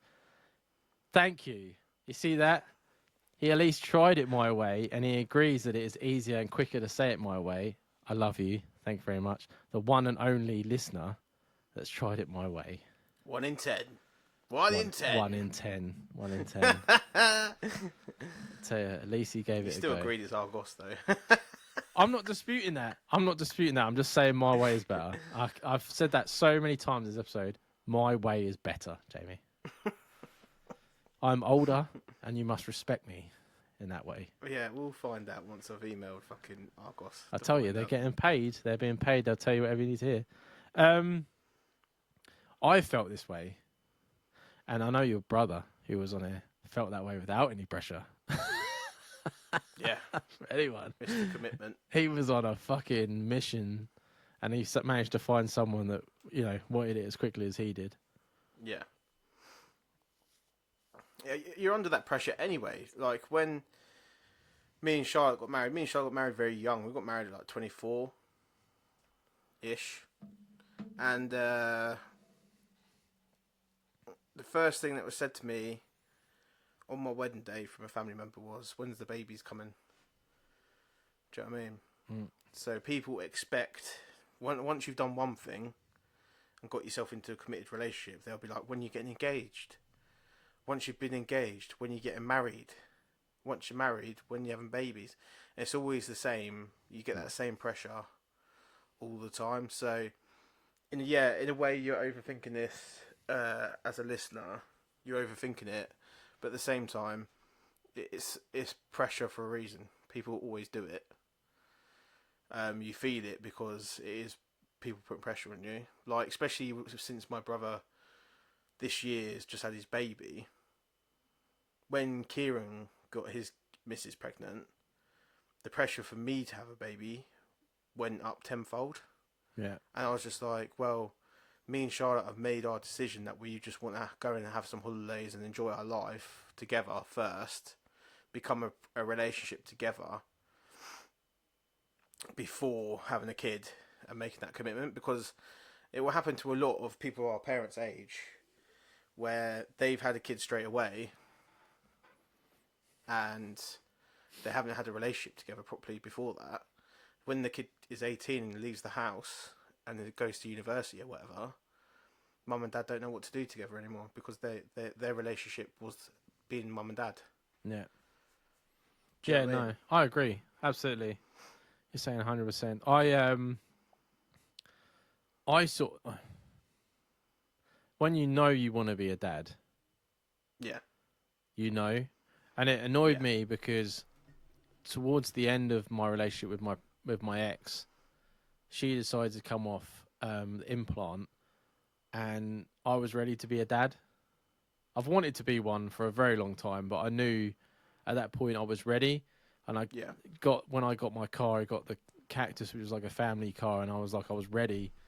And then she wasn't. And that, Circumstances being it what it was. yeah, that I kind of wish it had done it, and then I could have taken the kid for myself. But and then when I became single, that was still there. I still wanted to be a dad, and that I think was tough for a few years being single. And I know one relationship that I met someone and it went. I really enjoyed her. I really enjoyed her. I really liked her.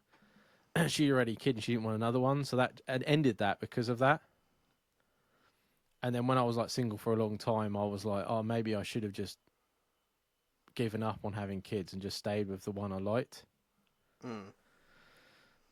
But I know I would always regret it. I'm pretty sure Sabina said about she wants kids and stuff like that. I just want at least one. Statistically, because I've got ADHD, I should have had one already. Never know, Dan. maybe Never there is, know. maybe there is one out there, and I always get nervous when people message me that I haven't spoken to in a few yeah, years. I'll get a knock on the door and they'll be like, "You're my daddy," and I'll be like, "DNA test." Um, it all depends on you. You can't. There's always going to be pressure from your family. My mum goes on about all the time. She buys fucking baby clothes for dolls because she has those real life doll things. And then my mate Jim from the podcast, he's had a baby. She's always knitting stuff and sending it over to him. Mm. And I know she wants grandkids, and I want one. But then there's also that I want to make sure that the woman I have one with, if it doesn't work out, is still a good mum to my kid. You know what I mean? Because that Yeah. family is everything Which to takes me. time. Yeah, exactly.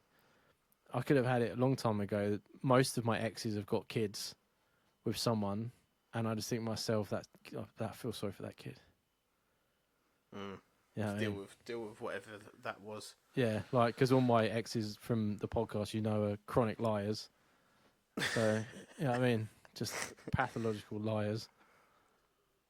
I do think that you need to be in the right place, and as I'm the same as you. I've always known that I wanted to be a dad, and you just need to be in the place that you want to be at that point. Yeah, And people shouldn't be putting like fucking pressure on you to do it. Do you know what I mean? It does get on my nerves. It gets on my nerves when people do it. When like my youngest brother's single, hasn't had a girlfriend, mum is always saying to him, "You need to go on Tinder. You need to do this. You need to do that." That just puts more and more pressure on him. my mum does the Just same leave him. for my brother. Yeah. She tells me he should go on the Undateables because he's got Asperger's, isn't he? Fucking love the Undateables. But they don't see it puts that much pressure on the person, but it does. Yeah, they just think they're trying to be helpful, aren't they? And Yeah. encouraging, but it's not. It's not. It doesn't help. But when you're ready, you're ready. People are, different that way. Hmm. Um, I respect Kieran for finding someone that I Was in the can't. same place for him. Yeah, couldn't imagine Yeah. the time frames of what he's just gone through. It's too much. I'm an overthinker, so I always, picture when I meet someone, I always like trying to imagine what it would be like for like those different situations. But I'm gonna stick. But like you'll know when you want these things, and you have gone through something that was horrible. Coming home after being with someone for 7 years and seeing them with someone else destroys your fucking Yeah. trust. Trust in anyone. Yeah, and I broke up with my ex. Fucking hell, how long was I single for? 5 years, 4 years. Probably 4 years, I would say. Maybe nearly 5 now. And I'm still, I still feel like because obviously I would say I was in an abusive relationship. Like So like, I still with Sabina assume that she's gonna have a go at me for things. So I'm still not fucking right in any headspace. No. But every day you've got to, you know what I mean? You just got to try and build it up. And when you find the right person that is willing to be patient and not shame you for these things, you know what I mean? It gets easier. But it just takes time, man. You got loads of time. How old am I? 35. You still got time as well, though. Yeah, my stepdad was told he couldn't have kids, and he had Toby when he was 40. Exactly. So if I work on that time frame, I've still got a few years. I think once you get over the age of 40, then that's when stuff becomes a struggle. Yeah. I think as we are, and if we stay fit enough, then I think you're fine. I think listening to older family members and friends that are in committed relationships and fit, you will always have a friend that's in a committed relationship and would want to preach their life to you. Mm-hmm. And I've always said to Charlotte, I don't ever want to say that to people when I'm like, if they're going through a hard time, I don't want to ever be the one that's like, oh, I'm not sure what it's like because I'm married type of situation. I've always tried to be more understanding than that. Yeah. Because I know how shit it is to have rejection and how shit it is to be cheated on and stuff like that. Some people just let that slip and just they're like their life is amazing, so they don't understand what's going on with you, etc. Yeah. And sometimes you just got to be yourself and just let them move on with their lives. Like people after a few years stopped asking me and Charlotte about kids up until when the new nephew turned up, but up to that point, people didn't really ask because they had the same answer every time. Like we were living our life. We haven't tried. We haven't gone through. If we have issues, we'll have to address that when it comes to it. But I think you just cross the bridges when it comes to it. Yeah, enjoy yourself. 7 years is a long time to be in a relationship. Enjoy yourself. You know what I mean, if I come back to Charlotte 7 years into our relationship and she was cheating on me, I would go like man whore for at least 4 or 5 years, just to get over it. You need to get that when you've been with someone. We said it before with a previous listener. You need to find yourself again. You become dependent on someone else. Like you're living with someone for so long. You need to, re-find how to be on your own. And, that's how, like, the rebounds and thing comes in because people can't handle being on their own again. Yeah. So take your time. We're here. You get an episode every week. You get 3 episodes of something every week. And you'll be right. Yeah, you'll be fine. Yeah. Got your own place now. Bring in all the people back you want. That's always a positive. That's the best thing, isn't it, about having your own place is that when your family and that, like, when you're having babies, you're like, oh, shit, I've left something in the oven, and then you go home to quiet. Yeah, I do find, even me and Charlotte living together, if I'm out at like a barbecue, say, and everyone's very overbearing, I'll be like, oh, we're going home now. And then we go home and it's quiet. I watch a program and I chill out. Yeah. Yeah. Are you going to watch that documentary like everyone? I don't want to hear about Argus. I want to hear about Action Park and how funny the rides are. You know, after how much Argus has been brought up in this episode, we're getting emails about it. You know that's coming. This is what I wanted that butter and toast to be like. You've become a viral sensation. Yeah, I want to wind people up so bad that they can't stop talking about it. I want people in the pub and in the chip shop and that being like, I listened to this podcast and you wouldn't believe the guy what he calls this. And then someone in the background's like, he said what? What's this? What podcast is this? Boom, viral. That's all you want. There we go. That's what we need. That's what we need. Yeah. But that's it, man. That's all the emails we got for today. We've been going longer than normal. Yeah, it's a long episode. Just over 2 hours. Yeah, so on that note, if you want to keep abusing Dan over the word Argus, keep them coming. There's lots of emails that we can accept. I bet that sounded so not. It felt so good to say it, didn't it? say No, to it say didn't. It Argo. feels weird. Yeah, it did. Feels like, it feels like I stumbled over my words. It was so quick and smooth. I tell you. As always, any content ideas, questions, any feedback for the show, feedback for us guys, send it in to twomennohope@gmail.com. Guys, if you can remember, if you listen to Spotify, to leave us the 5 stars And follow. or to at least set the notification to follow. Yeah. Because we've got so many more listeners than we do followers on there. It's insane. Yeah. If all of you at least followed, it'd be fucking flying. Exactly. But yeah, that's it from me. I'll see you on Monday, Dan. You will indeed. Well, hopefully before Monday, but everyone else will think it's Monday. Yeah. Let's hope it's before then. Yeah. All right, man. See See ya. you later.